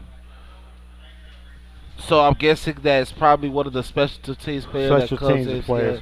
Yeah. Okay. So that'll come in, but I do expect to see Mr. Nick Kalago, Mm-hmm. the young sophomore for Alif Taylor. I do expect him to play later on in the game, but Mr. Logan is still his And the kickoff is still coming. his game. His senior night. Rodon and tackles there at the 20, I'd say 25-yard line. Looks like there the tackle was made. That was on number Jasir Colbert was a return. And this is one of those games where you can just get the guys that don't really get a whole lot of time during the year. Give them enough, hey, I'm going to see the football field. This could be it for me, you know. And even gives your younger players that are coming back next year a time to get some time in, get their mechanics in ready for 2025 season as well. So it's going to be first and 10. Going to be around the 27-yard line. Caden Mendenhall has had a pretty good night so far. Yeah, passing Mr. department. Dylan Harris. Well, it's actually my first time realizing he actually plays both sides of the field. He does. He plays safety and he plays receiver. And that's going to be a flag. It's a going to free look play? like it's going to be a free play from Mendenhall. And It's ball's down the field. thrown down the field. And we got 2 flags on the play.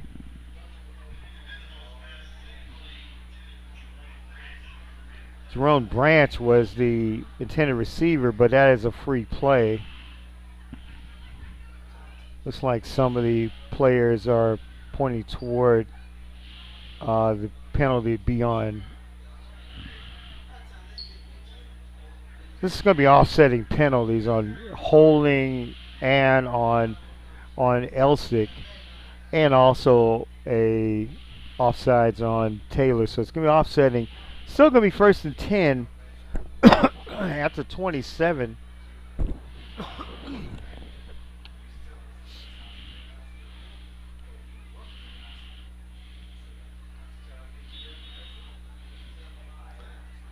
Three double slots on the right side for Mendenhall.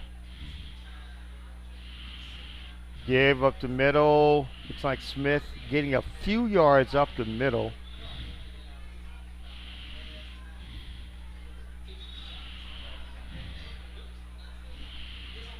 I'm going to keep you up to date on some of the major action around the area tonight on this last Friday of the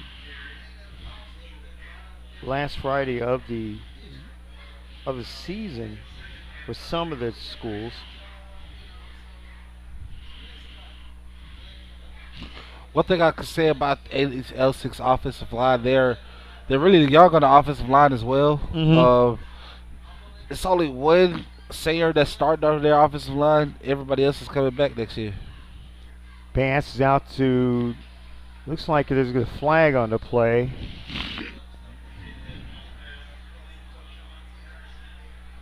Sean Patterson. John Patterson with the catch. There was a penalty on the flag on the play. Illegal man downfield for the Rams, the mighty Rams, so that's going to set them back a few yards. And that's going to be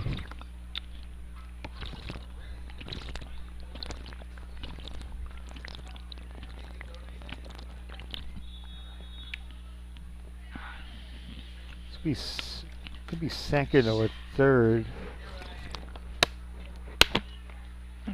Second down, first and 14. In motion. Ward back to passes. Is Mendenhall going out on to the left side. He gets up to the 30, down to about close to first down yardage, right about the 35-yard line. Could be actually close to first down. We're going to see what the actual, and it is a Rams first down. Get close to first down yardage. That's what they were saying differently that we didn't see. See, the good thing about these games is that both teams play hasty. Yes. And I see both teams how they basically perform. Mm-hmm. And Mr. Mendenhall, one thing he didn't do in that Hastings game. It looks like there's a fumble on the play. And it was recovered by Elise Taylor. Brandon Smith was the ball carrier on the play, but lost the ball. And the recovery on the play.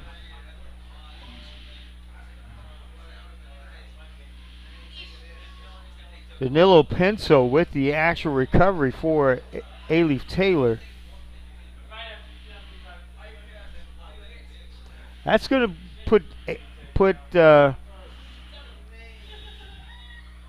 Logan Gray in the Lions offense in a pretty good field position now to have the ball at the of mighty Rams 44.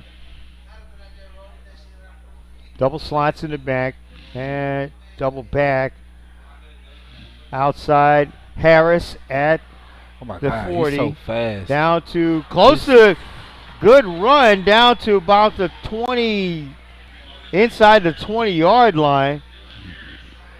Good pass to Dylan Harris. Some and players just tackles have made speed, by man. Avery Malvo. Some players just have speed. Hey, And once you give him the Dylan ball, Harris is just yes, he's blazing. oh. I wouldn't be surprised if he runs track. Mm-hmm. And also I wouldn't be surprised if he scores on this drive right here. Double slide. Look, they get a handoff Give it too. to Harris. Dylan Harris. Inside. Harris out. He gets close to about, what would I say, about the 24. If they would do that, if Harris started at running back, if Williams started at running back, who knows how many yards he'll have today. Yes. So it's going to be a gain of 2. So it's going to be second and 8. It's going to be at the 22-yard line. Logan Gray looking across for get his signal.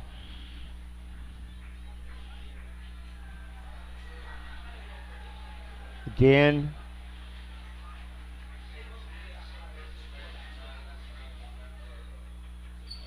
Double slots in the back. Double back. Back to pass. Oh my Gray God. looking across the middle. Oh.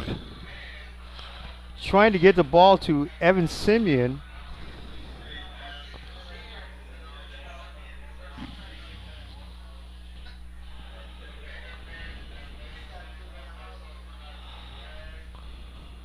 good.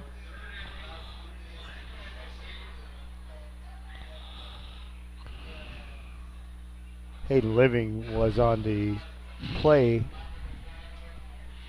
for Elsik.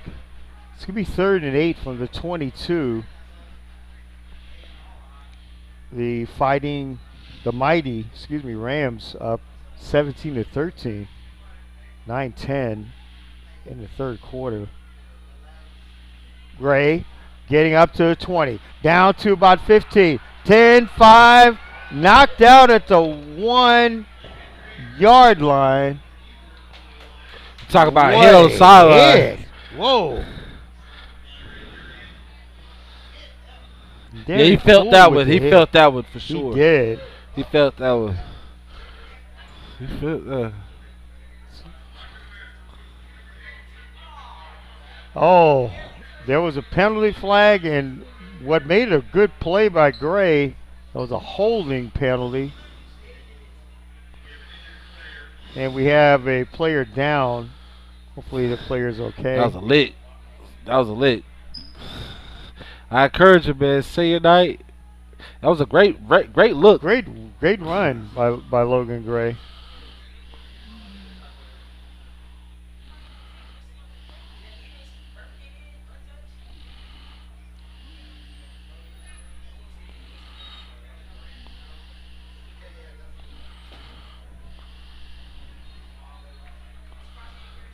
So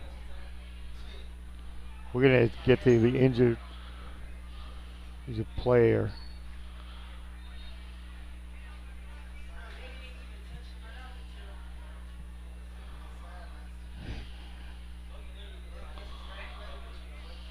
And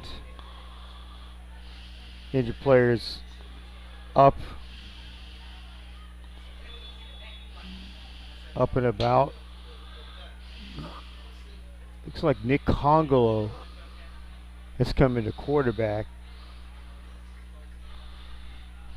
Just give Logan Gray a little break. 3rd and 13 at the 27. Congolo back to rolls out. Now Congolo is going. He's down to 20. 10-5. Touchdown, Nick Congolo. I think I got a hot feeling inside my stomach. He was on the sideline saying I could do that. Nick Congolo with a 17-yard touchdown run. And the Lions of A-Leaf Taylor in the lead. 19-17.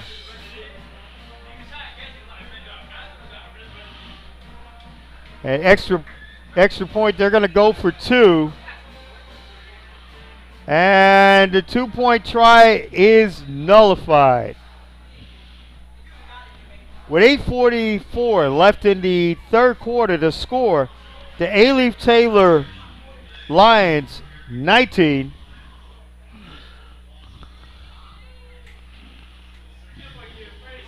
Oh, so it was not a touchdown. So I'll hold it right here. So I guess it's 2nd and goal from the 3.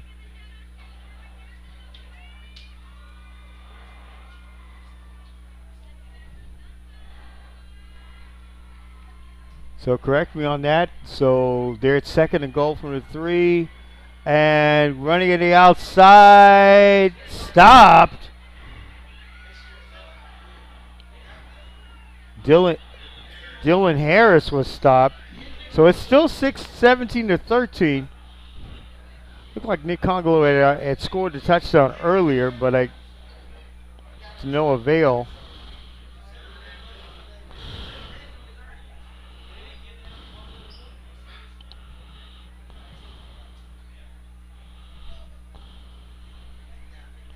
This is 3rd and goal on to 7.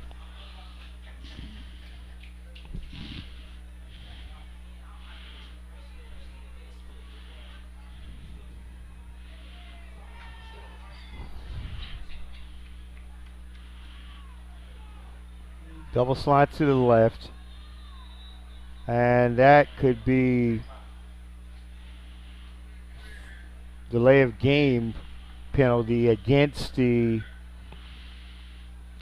a the young mistake. Lions. Young mistake. Just, It's just a young just, mistake, man. and He's a kid just scored a touchdown. it was just a lot of the times you really have miscommunication on the front on the line. So it could be double slot, Harrison motion, Congolo rolls, throws it, intercepted.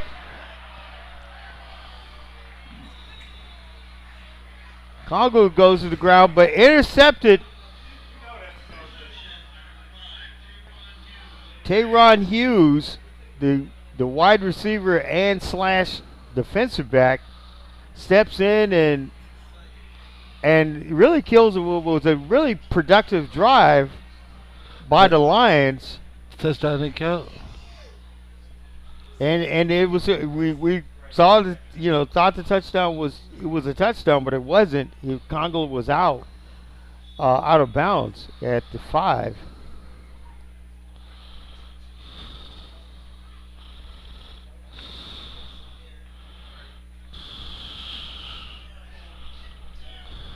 So Cade Mendenhall and the mighty Rams of Elsik, they're actually trips to the right for Mendenhall. Give and great tackle. Arius Tubbs on the carry, and he was tackled. The tackle was made. James Porter on the tackle for the Lions. It's going to be 2nd and 9. It was a gain of 1. Back to passes Mendenhall. Looking across the middle. Trying to get it to Sean Ward, but a little bit low.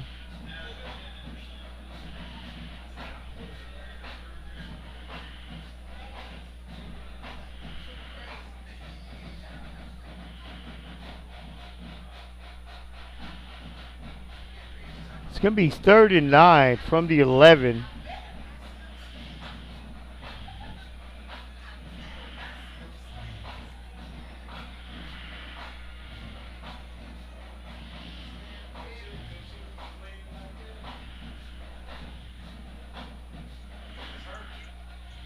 Back to passes Mendenhall. Looking, has a man, Sean Ward out to the 30. Close to 30, 31, and that's going to be a first down for the mighty Rams. Great catch by Sean Ward. Danilo Panto with the stop for the Lions. 5:56 left in the third quarter, and the mighty Rams driving, leading 17-13.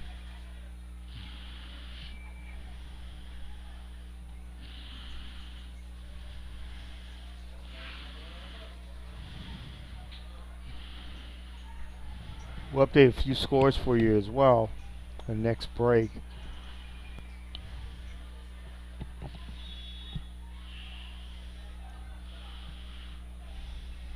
First and 10 from the 32. Give. Smith gets to about close, I'd say about 2 yards, maybe 3. It's going to be second down. He gets a yard. He gets him out to the 33-yard line.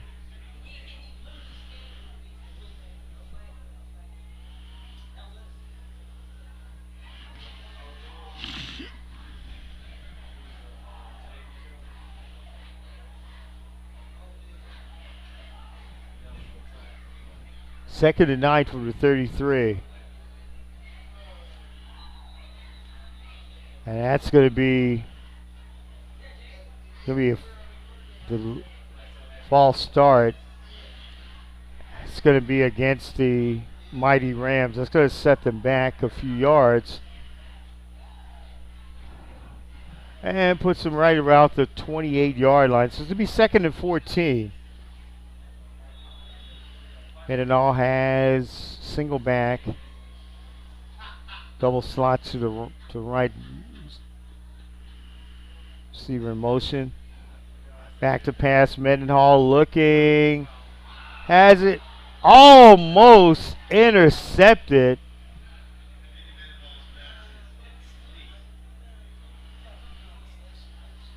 He was trying to hit Tayron Hughes.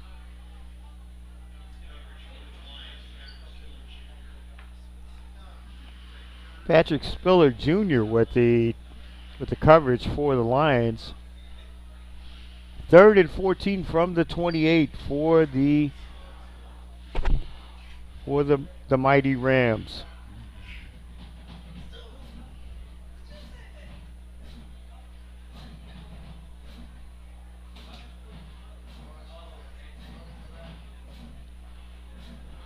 Back to passes Mendenhall.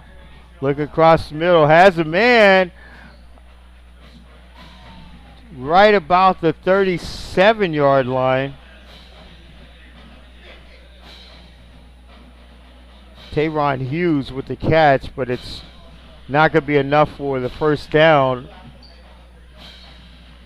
It looks like gets around the 39, but looks like the mighty Rams are going to go for it. 4th and 3 from the 39-yard line.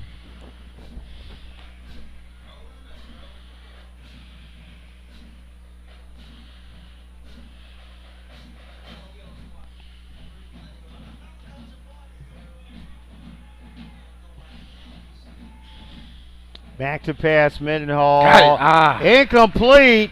And it's going to turn over on downs and go back to the Lions. And to have the Lions back in good field position at the mighty Rams 39-yard line. Mendenhall was trying to reach Tayron Hughes with the catch, but it was incomplete. And Patrick Spiller Jr. was on the defensive side.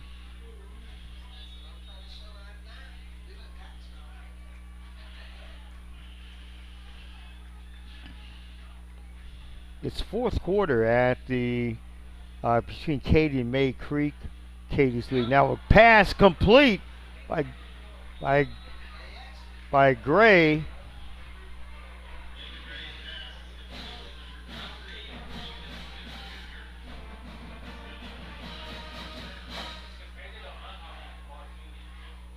Cameron Smith Jr. on a catch.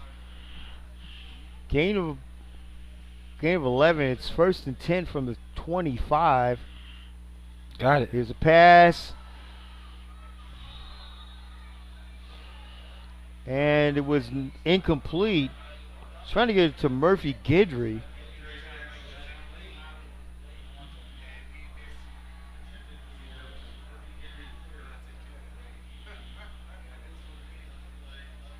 Trenton Scott with the defensive play.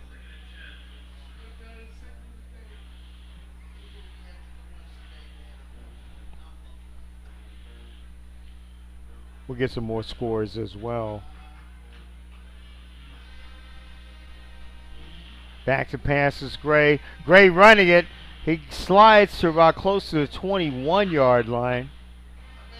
Fourth quarter at between Katy and May Creek. Top-ranked Katy leading May Creek handily 36-15 as well.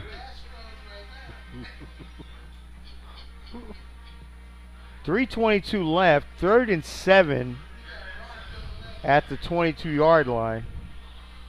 It's going to be double slot to the right.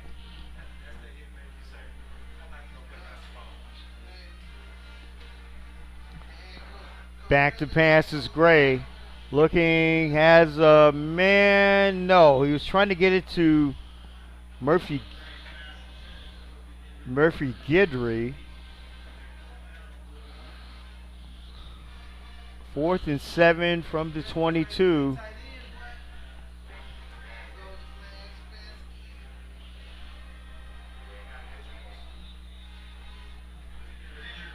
We have a player down. Hope he's okay on that one.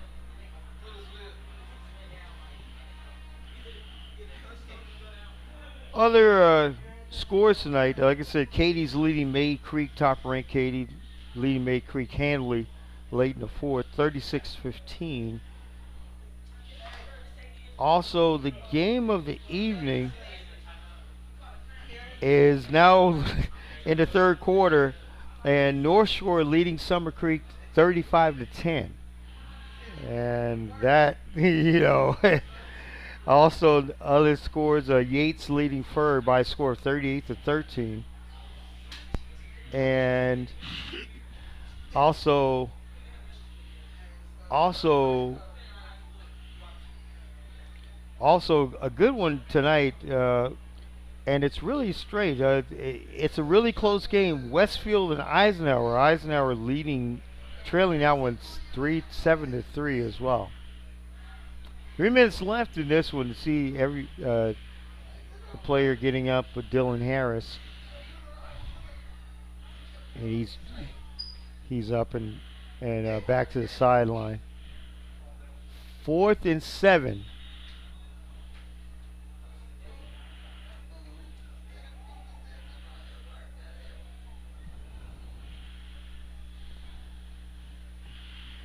Back to pass is Gray, looking, has a man wide open, touchdown!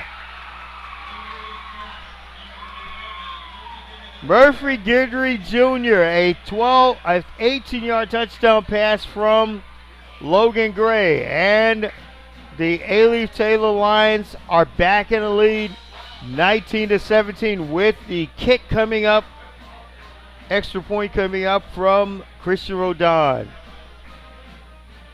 19-yard touchdown pass, officially.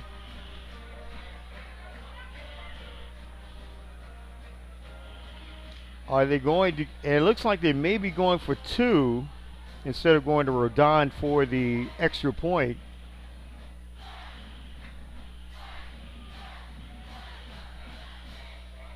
And they are going for 2.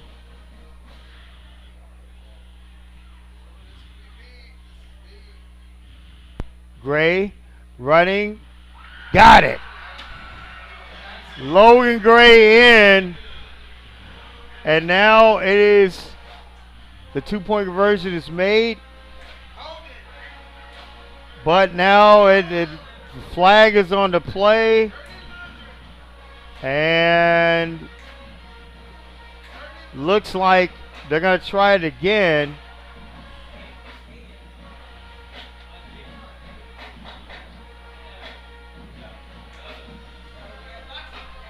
Looks like it was holding on the play, so let's hold up on the 2-point conversion.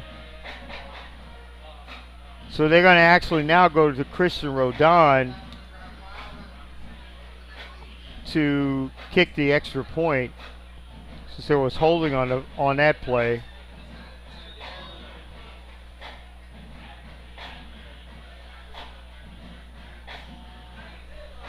So Rodon, if he can make the extra point from a pretty good distance, probably right at around the 20-yard line for the extra point. Ball's down, kick is up, and it's good. With 2:45 left in the third quarter to score, the A-Leaf Taylor Lions 20, and looks like we have okay. So A-Leaf Taylor Lions 20, and the A-Leaf Elsik Mighty Rams 17. You're watching, listening to A-Leaf ISD Athletics and A-Leaf Taylor Lions football on Vype Live. We'll be back.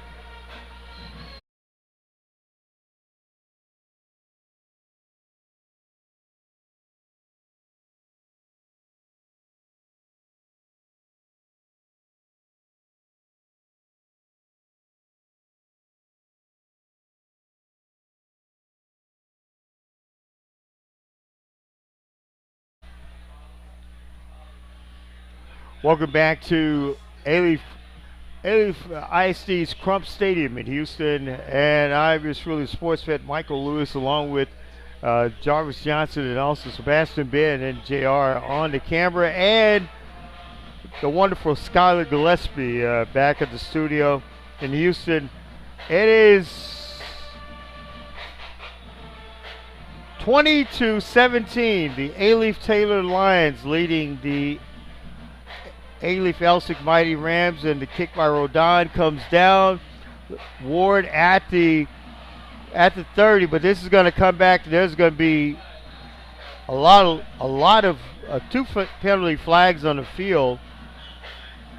And it could be actual. It'll most likely will set the Mighty Rams back a little bit.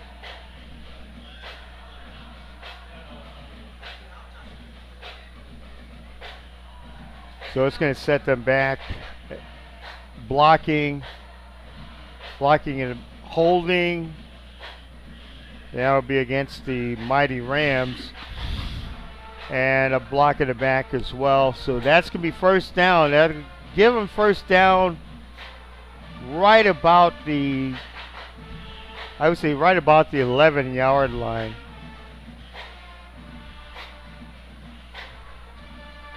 This is the last, well, technically for Elsik this is not their last game, but for Taylor it is. And I'll repeat the score because this is Elsik's last opponent next week.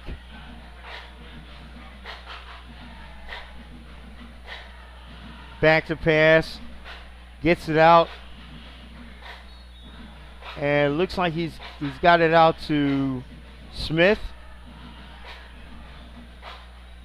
For the Mighty Rams next week, they will end their season with the team that is leading May Creek 35-10. They'll end their season with the Katy Tigers out in Katy next week.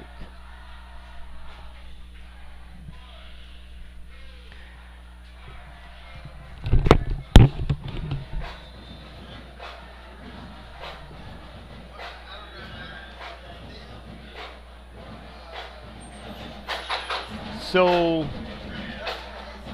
fourth is gain of 6 on the play by Smith.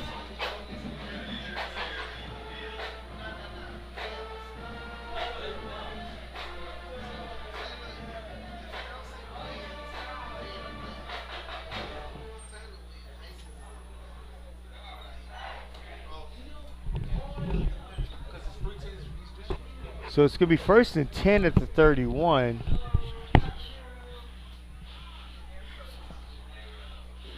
Oh, so they have a chance to make it. They have a playoff chance. Both teams. The top 4 teams go to playoffs. And yeah, and basically the way it sets is in this district is the top 4 teams. But what happened was with the, as we know, and you know, you look at the schedule with, and it's you have a timeout. 20-17, the Lions leading the Mighty Rams. Elsik. So when they actually did the schedule, it was just, you know, it was really strange that Taylor's last game is tonight. And when I looked at it, Elsik's at Katy. Their last game is next week. Yeah, but they play the Katy Tigers. That would be possibly. That would be possibly the playoffs. And it's just odd to see Katy Taylor playing A-Leaf Elsik. Not Katy Taylor, but Katy Tigers playing the school. Playing the That's Mighty not Rams. like a. It's going to be very. It's going to be very like.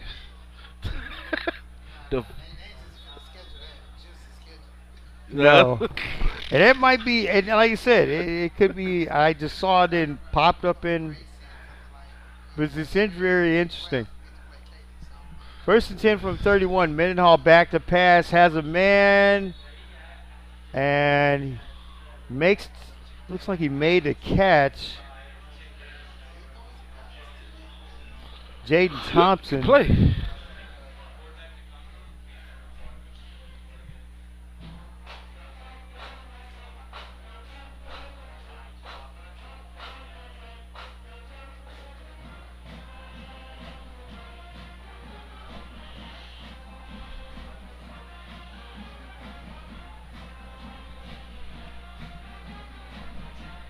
First and 10. There you Mendenhall go. back to pass. Has a Got it. man. Ah! The ball. Oh, right in the hands of Tayron Hughes, and he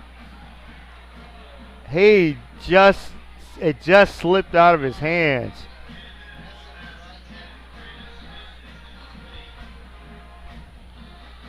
What a pass beautiful pass by Caden Mendenhall. By Mendenhall. Just out of the outstretched hands.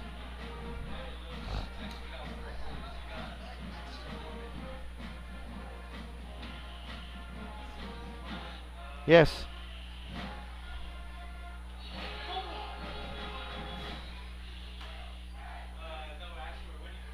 And that was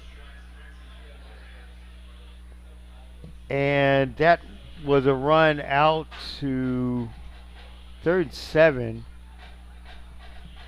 Looks like the run was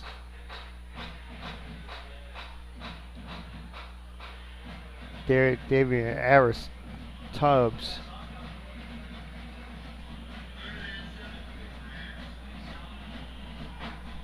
.32 seconds left in the third quarter. Back to passes Mendenhall. Steps, looks on the right, out to the left side, and passes no good. He's trying to get it out to Deshaun Patterson.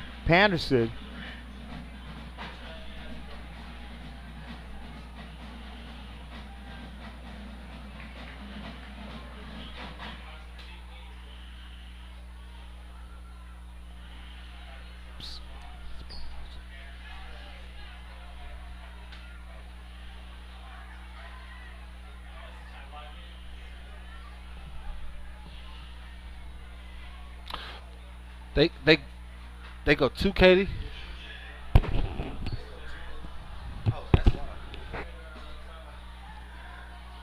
Here's a punt, a little bit away. Takes a Elsik bounce and bounces right to about the 30, I'd say about the 39-yard line.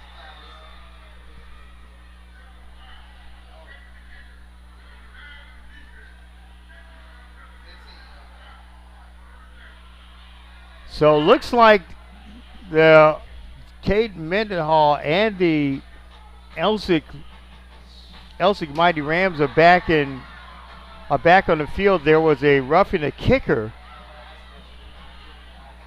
and that's going to put them in good position right about the 40, I'd say 41-yard line. It'll be 1st and 10 with 8 seconds left.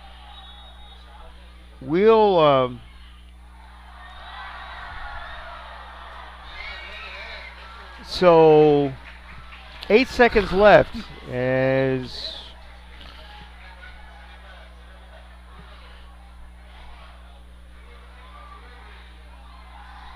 back to pass. Mendenhall looking, has no. He's trying to go to Dejon Patterson. 3 seconds left in the third quarter. And as you probably know, I mean, the top 4 go to every, Jarvis to every playoff. And Elif Elsik next week will take on top-ranked Katy in the first round.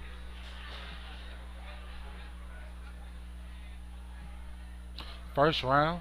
First round of the playoffs next week. This has to be the first team in history to make the playoffs at 1-8. Talk about. So if they're playing for playoff spots right now. Yes. Oh, so that's what that is. Okay. And that's pass by Mendenhall was complete to Jaden Thompson, but that's going to end the third quarter.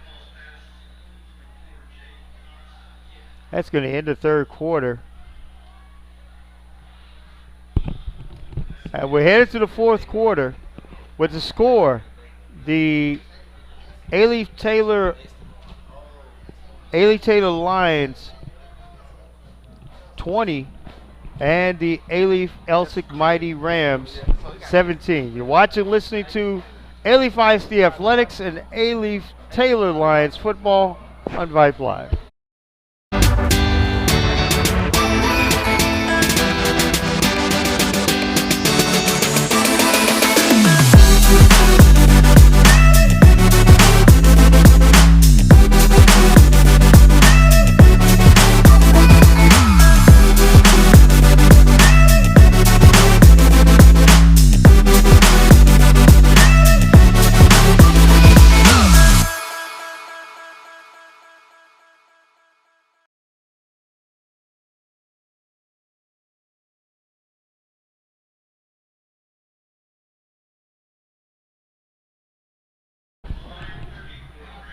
Welcome back They not to a bad team. Crump's.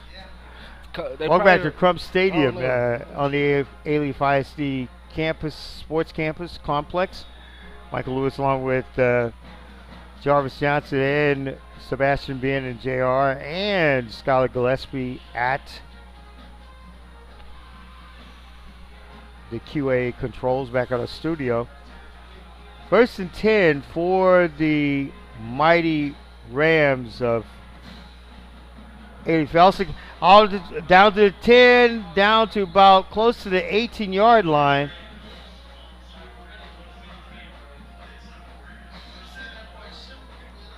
And that is a good run.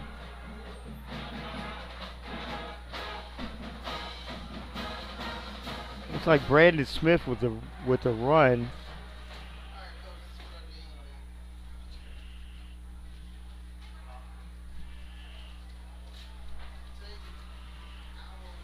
It's going to be first and 10, around the 15 for the mighty Rams, trailing this one 20-17. Mendenhall has double slots on both sides. Arius Tubbs up the middle, gets a couple of yards. Arius Tubbs on the carry. Sabula Bulama with the tackle for the Lions.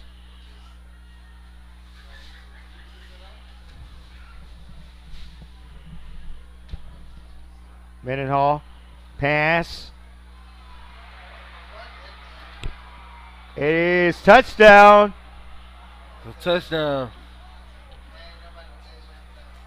Yeah, Dejon Patterson. Dejon Patterson with the touchdown catch from Cade Mendenhall. The flag on the play, and now the flag was on Taylor, so that was declined, and now it's touchdown. So now the extra point by Christopher Moreno to put the mighty Rams up by 4.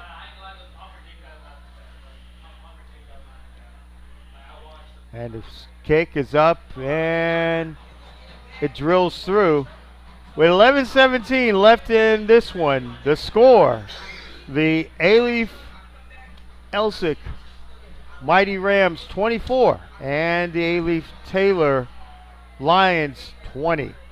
Watching, listening to Alief ISD Athletics and Alief Taylor Lions football on Vype Live. We'll be back.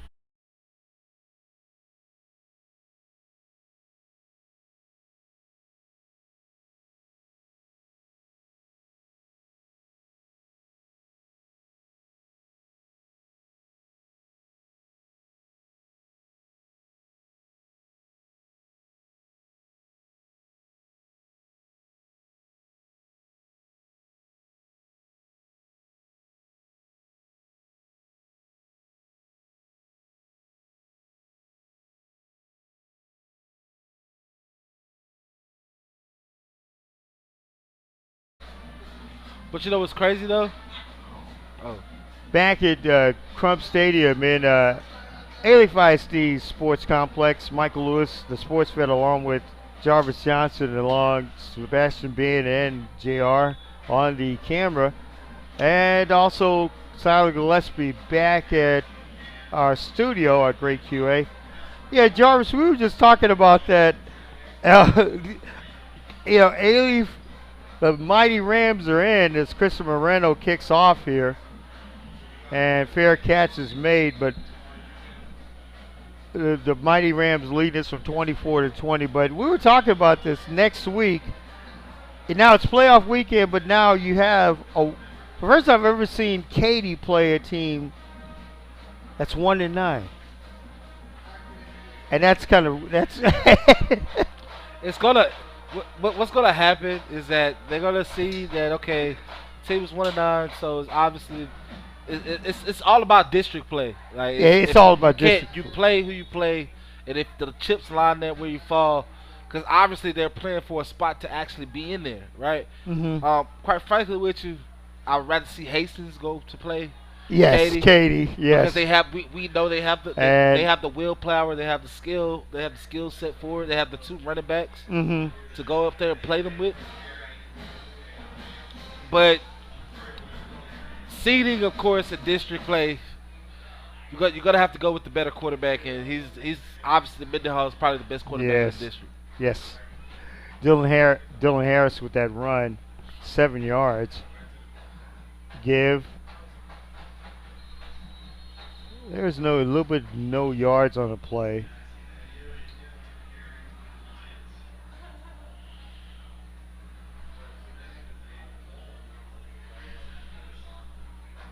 And Skagule on the carry. No, that was Adunye. Jackson Adunye on the carry. 24-20, the mighty Rams leading this one. Back to pass is Gray. Has Harris. Oh, he is met there. He is met. Great tackle by Trenton Scott on Dylan Harris. 3rd down and 3 from the 37. A little bit under 10 minutes left in this one. We'll get you caught up on some scores as well.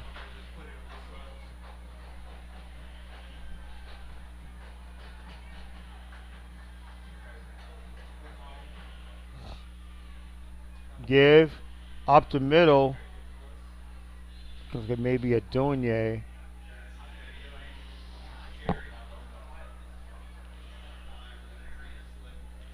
And 2nd and 8. 9:25. Ball's going to be at the 45-yard line.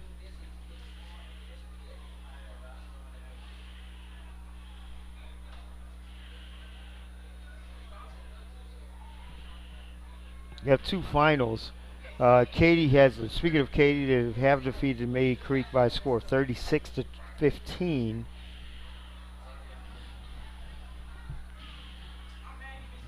Give up to Dunye. He stopped. Probably the gain of no yards there.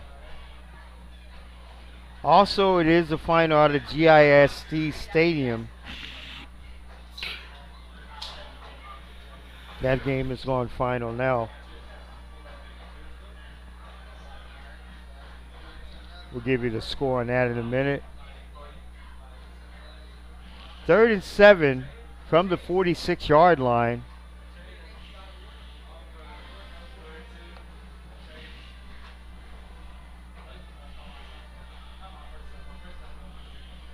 Receiver in motion, back to pass is Gray. Looking out in the middle, has a man, has you know who, Dylan Harris. And that's going to bring a 1st down for the Lions. And final at GISD Stadium out in East Houston. Final score is North Shore 35 and Summer Creek 10. So North Shore finishing the year undefeated and will most likely will go to the higher end of the bracket in 6A as they try to head back to Arlington to avenge the loss of last year against Duncanville. First and 10. Gray gives it, throws it. He was trying to get it out to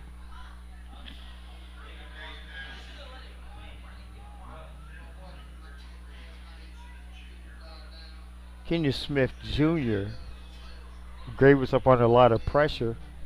Second and 10 from the 41. 7:30 left in this one.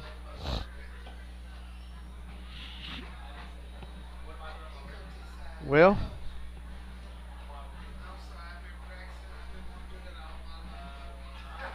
Jarvis, next week is Monday time around the state. Playoffs everywhere. And look, check this out. Wrap up that high school basketball. Yes, About it to is. Wrap up in about another week or two. Yes, it I is. know a couple schools are getting ready to go. Back to Panthers Gray and trying to get it out to Dornier. Hitchcock is coming up for Avengers this year out of 3A. They're going back-to-back off state championships. I know for a fact Pearland is going to be a big, strong team this year, Pearland Oilers. Look out for North Shore basketball. North Shore basketball is going to come back. I mean, it's going to be an interesting season for UIL. Yes. Yeah, for basketball, definitely, yes. Great one. Also excited for the powerlifting season as well. I know that season is as approaching as football season close. A lot of them are wrapping everything up as well. Yes. It's going to be third and 10. Back to passes Gray. Has a man and has Murphy down to about the 15-yard line. Murphy Guidry Jr., the third. Murphy Guidry the third with a first down to about the 15-yard line. Great pass by Logan Gray. Tackle was made by Trenton Scott.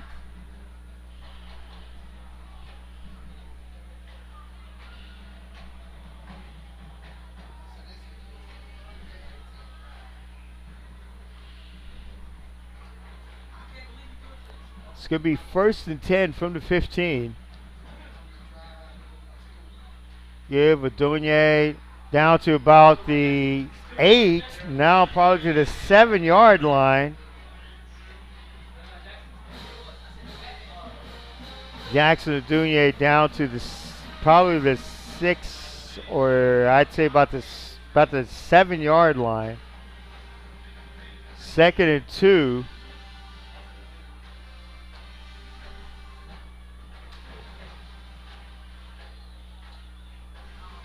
Double slot to the right side for Gray. Give Danye up the middle. Touchdown! Adonye with a touchdown. I smell spoiler alert. And that is 26-24. And the extra point coming from Christian Rodon.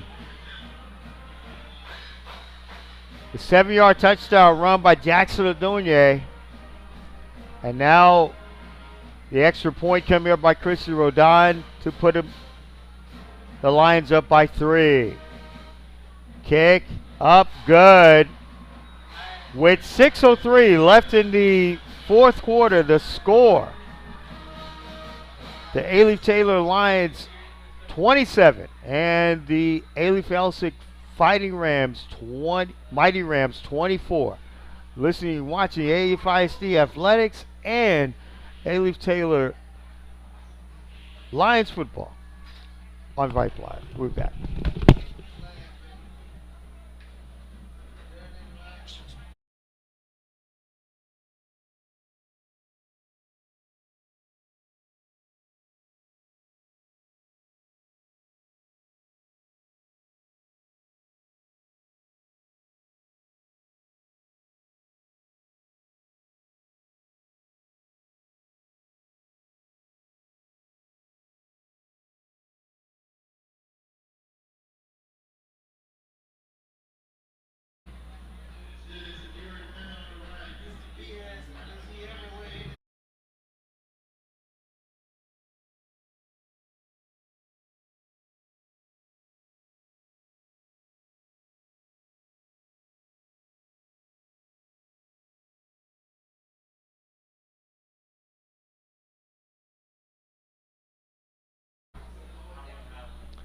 Welcome back to Crump Staley Stadium and the 885C Sports Complex. The sports vet Michael Lewis, along with Jarvis Johnson, Sebastian Ben, our producer, and also JR, our camera on camera, and also Scott Gillespie, our QA, back at the Houston studios as well. Well, good one here so far. The A-Leaf Taylor Lions, Jarvis scoring on that Jackson Dunier 7-yard run. Makes it now 27-24. Back and forth between these two. Back and forth, and it's honestly what you expect, right? Yes. Game of the season. End of the season. You have And Taylor trying to do Hastings a favor. You have Elsik trying to just hold on to a win. But it's looking real slim right now. yeah. That was all about getting your points back. So it's 24 to the 5 to 6. If they could get 3 points to possibly tie it, right? To take it to overtime, hopefully. Well, and Mendenhall's done very well tonight for. Right. And so I wouldn't expect nothing less of a touchdown here because they haven't proved them they can stop him either. Yes. Here's a kick by Rodon coming down, and it's returned by Ward at the 40. Ward at the 50. Now he goes right out of bounds, right at the 42-yard line. But a great run back by Sean Ward.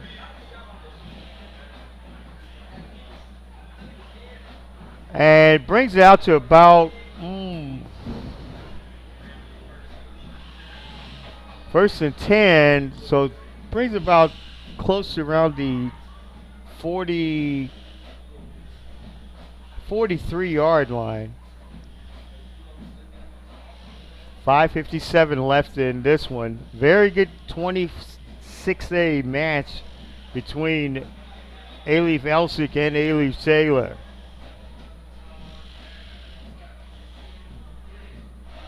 Mendenhall has double slots to the left. Give up the middle. Oh, great! What a great play. Danilo Penso with the stop on Brandon Smith.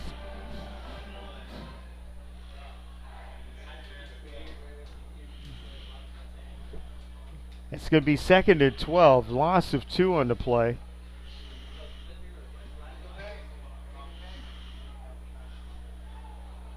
Back to pass. Mendenhall looking. Has a man down to the 40. Down to a little bit inside the 25-yard line. Good catch by Jaden Thompson.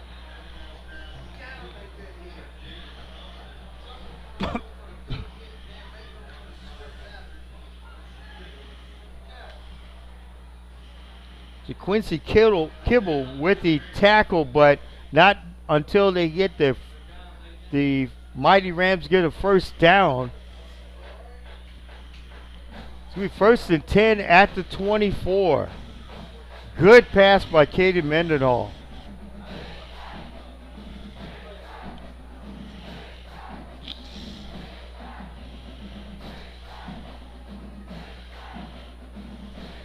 Mendenhall back to pass, looking, has a man.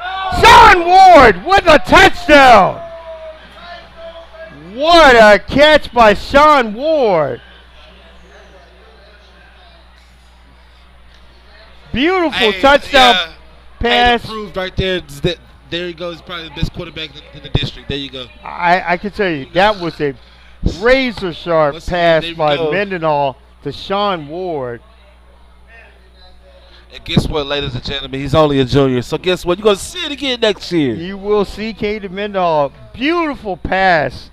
27-yard pass from Mendenhall to Sean Ward.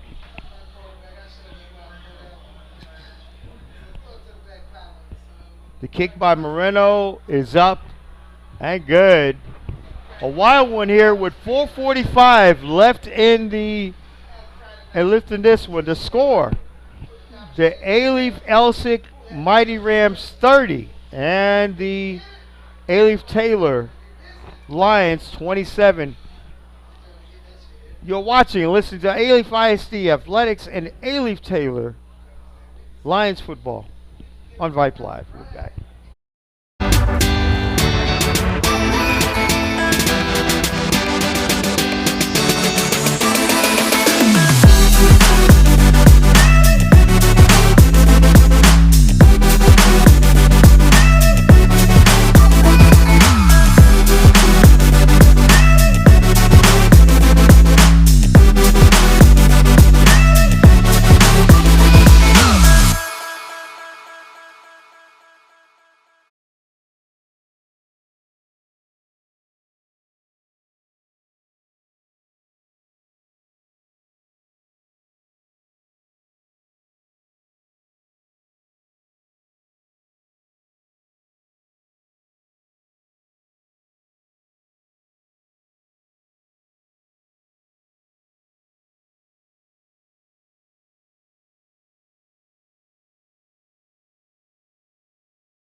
And here's the kick. Coming down, it's fumbled, it's mishandled.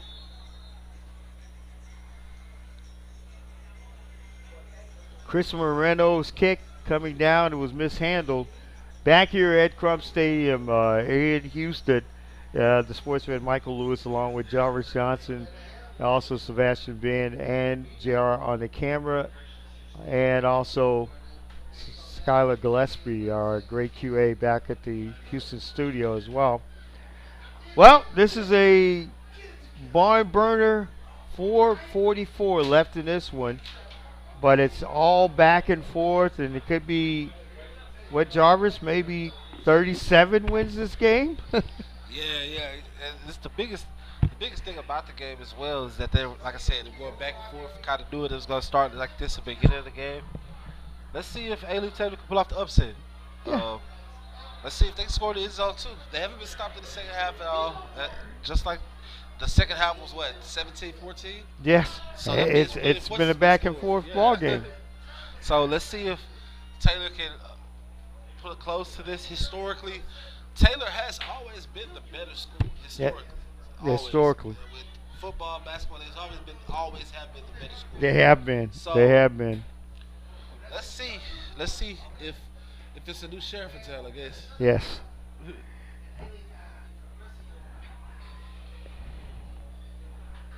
It's going to be 2nd and 6. Well, it's not good. This looks like false start against the Lions. That's going to push them back. That's going to push them back a little bit. Yes. There was a good running on the play by Jackson Adonye. The first start of the drive. Now they're back 2nd 11 from the 15. Double slot to the right for Logan Gray. Gray back to pass.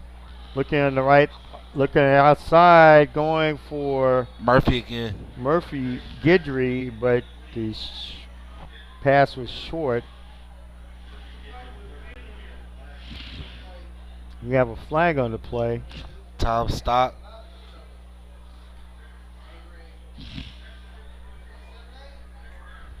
And that'll set the lines back a little bit further on the 5-yard line. 2nd and 21.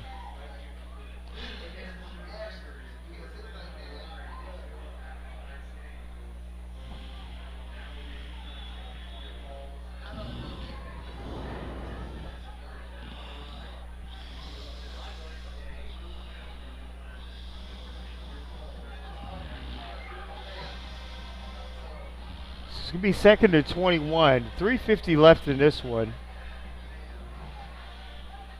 Gray back to pass, looking, has a man out. Oh my to God. about 20, down to about the 27-yard line. As you know who, Dylan Harris. They need to get to about the 25, inside the 30 and the 20. That's about the 25-yard line to have a real shot, have a field goal. But the kicker, A-Leaf Taylor has, he's probably good. He's probably good for 50. But it'll be a stretch. It's high school football. It'll be a stretch, yes. Stretch. Courtney Thompson was the on the tackle. So I would say the sweet spot inside the 20 is right outside the 20, probably about the 25-yard line. They get to that spot, I think they have a shot to kick a field goal to tie it. And looks like Oh, there's it's a a fumble turnover? on the play. Is it a turnover? It's a turnover on the play by the ASU recruit. And it's turned over.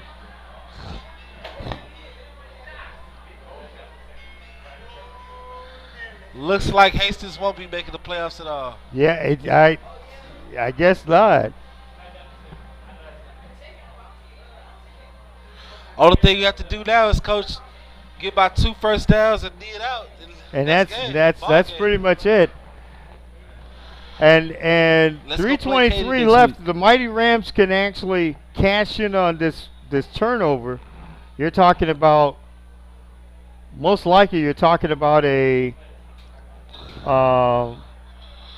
if they cash in on this turnover, most likely you're talking about an actual and that the game's clinched. You know, it's the game should be clinched. Back to passes Mendenhall. And has a man. It's like he has Davian Harris Tubbs.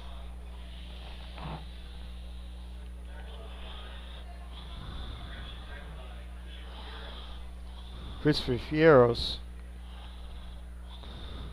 on the tackle for Taylor.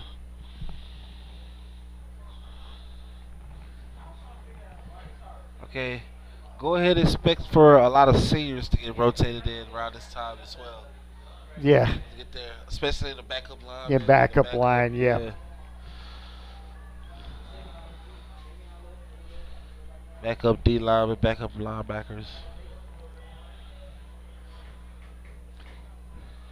Man, that fumble looked like it sucked Double the slot energy out of. back. There's a flag on the play. That fumble looks like it sucked the energy out of the stadium. Man, the fans are leaving.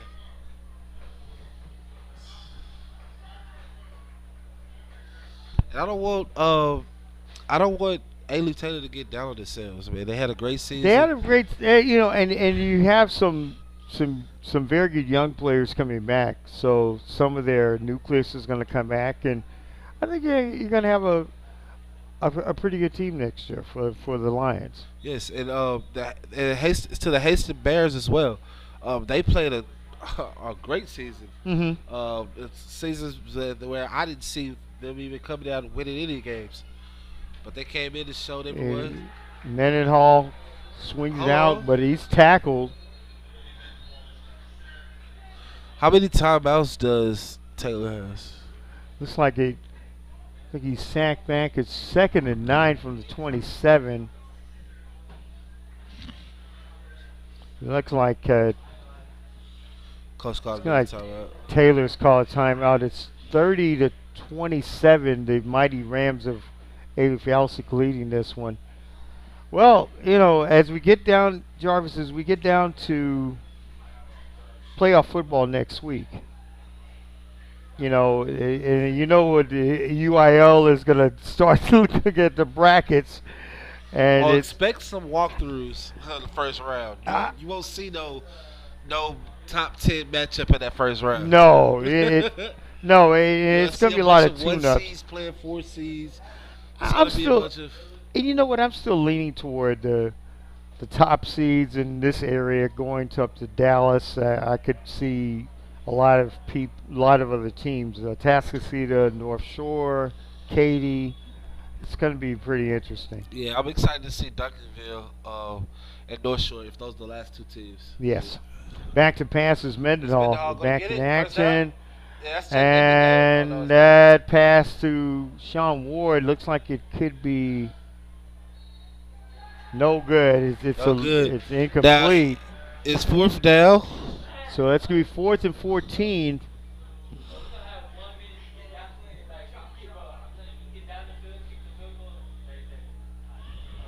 So it's going to be 4th and 14 from about the 32-yard line. Now, if you're in a situation, would you punt? You know what, and I think you want to try to get you want to try to get at least at least this at least a score to get in and see what and force Taylor If they don't to get it here, the field position that gives them better field position. back to passes Mendenhall across the middle. It looks like They got that a could. first down. They got a first down. Dejan Patterson. Dejon Patterson, When you need him the most, right? and that's what and they got it. And that's what happened. Oh God, I hope he's okay. Players down. The player's okay.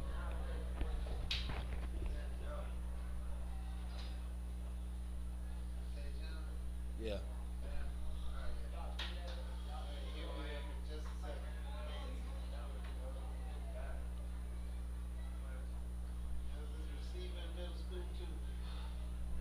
He was.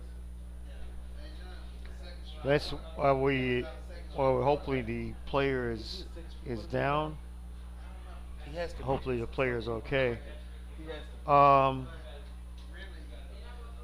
congratulations to the congratulations as we are waiting for the injured player to get up. He's walking his own power, but congratulations.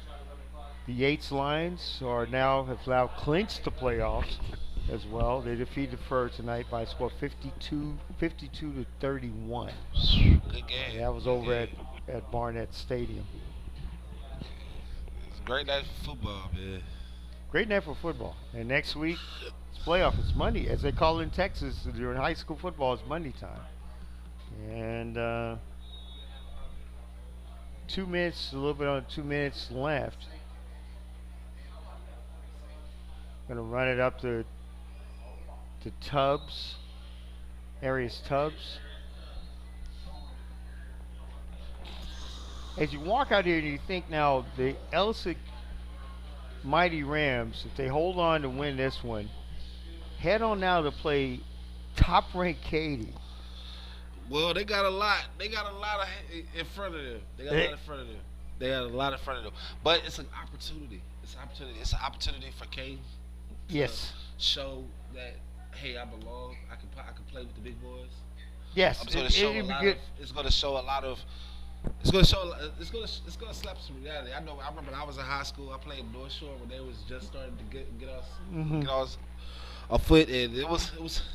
I I played tell you, like 3 years in a row. So it was, and the big thing I think, this could be good experience for the Mighty Rams of Elsik to go play them. Uh, one of the top ranked teams in the state for the longest time. Gary Joseph runs a great program out yeah, he's there. been He's there for legendary. over what, about 40 years, 50 years, something He's like that. been he's Yeah. been out there for a long time. Great players have come through, the Andy Daltons and Danielle Hunter, who Rodney plays with. Anderson, the Yes, Anderson brothers, the yes. receiver for Oklahoma right now. He went there.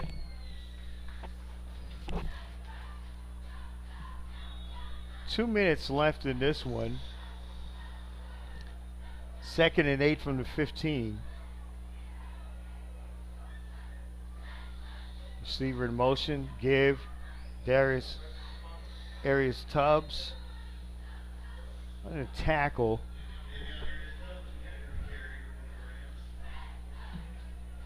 He 3rd and 9 at the 16.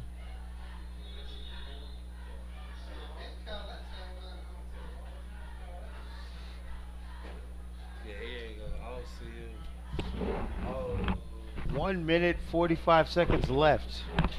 I don't want to say the wrong thing. I don't think he's gonna do this. Yeah, I don't see him. They don't want to play for him. They don't want to play for him. 145 left. From what I see, I watched him like 3 times this year. He blows up. It's probably no. Have to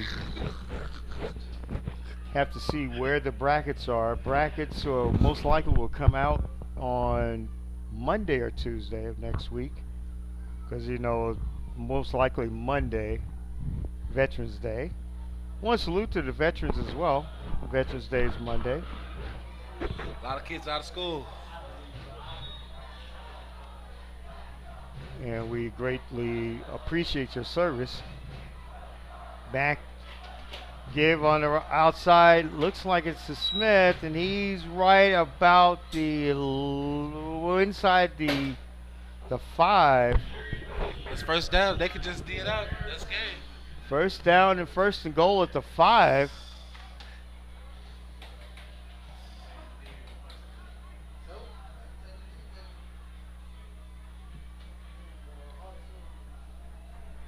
That could put a cap on it.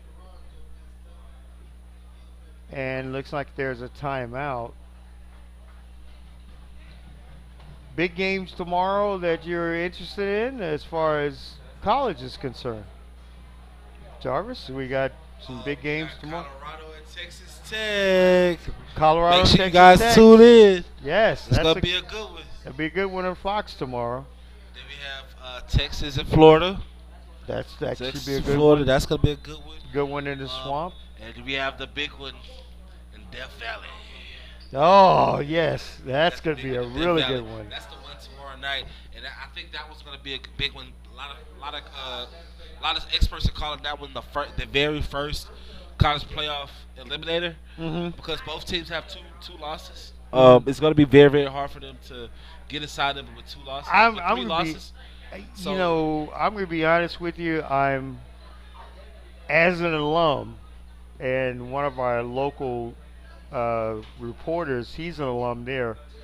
We are so proud of the way the UNLV Rebels have played all year. Yes, they're playing surprise football. Yes, they have played surprise. We were in the top 25 for a minute, and a couple losses took us out. But very proud of the job that's been done out there. What was the record of UNV last year? Yes. What was there like? They only won like 2 games or one game. Two games in one time, but back to back they've done very well. Exactly. So this year they're gonna be good next year. Yeah, they are. They're gonna be good this year. Kneel it down, and that's Patterson. Caden Mendenhall is just gonna kneel it down. The mighty Rams of Elsik will now go to finish the season in District 2 and 4, and we'll go 2 and 8 on the year.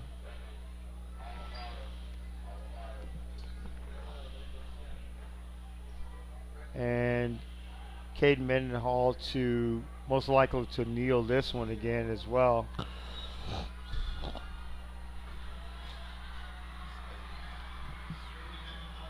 And that's going to do it.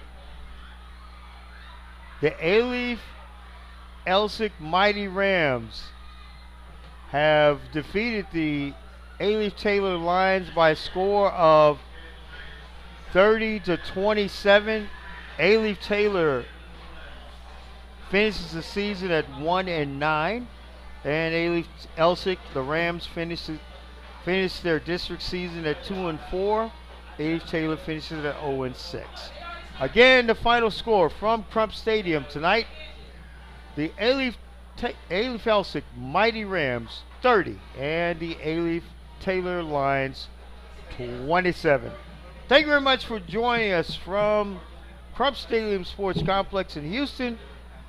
We thank you very much for the sports vet Michael Lewis, and Jarvis Johnson, Sebastian being in, JR on the camera, and in the studio, our QA as well, Skylar Gillespie. Thank you very much for joining us, and we'll see you again.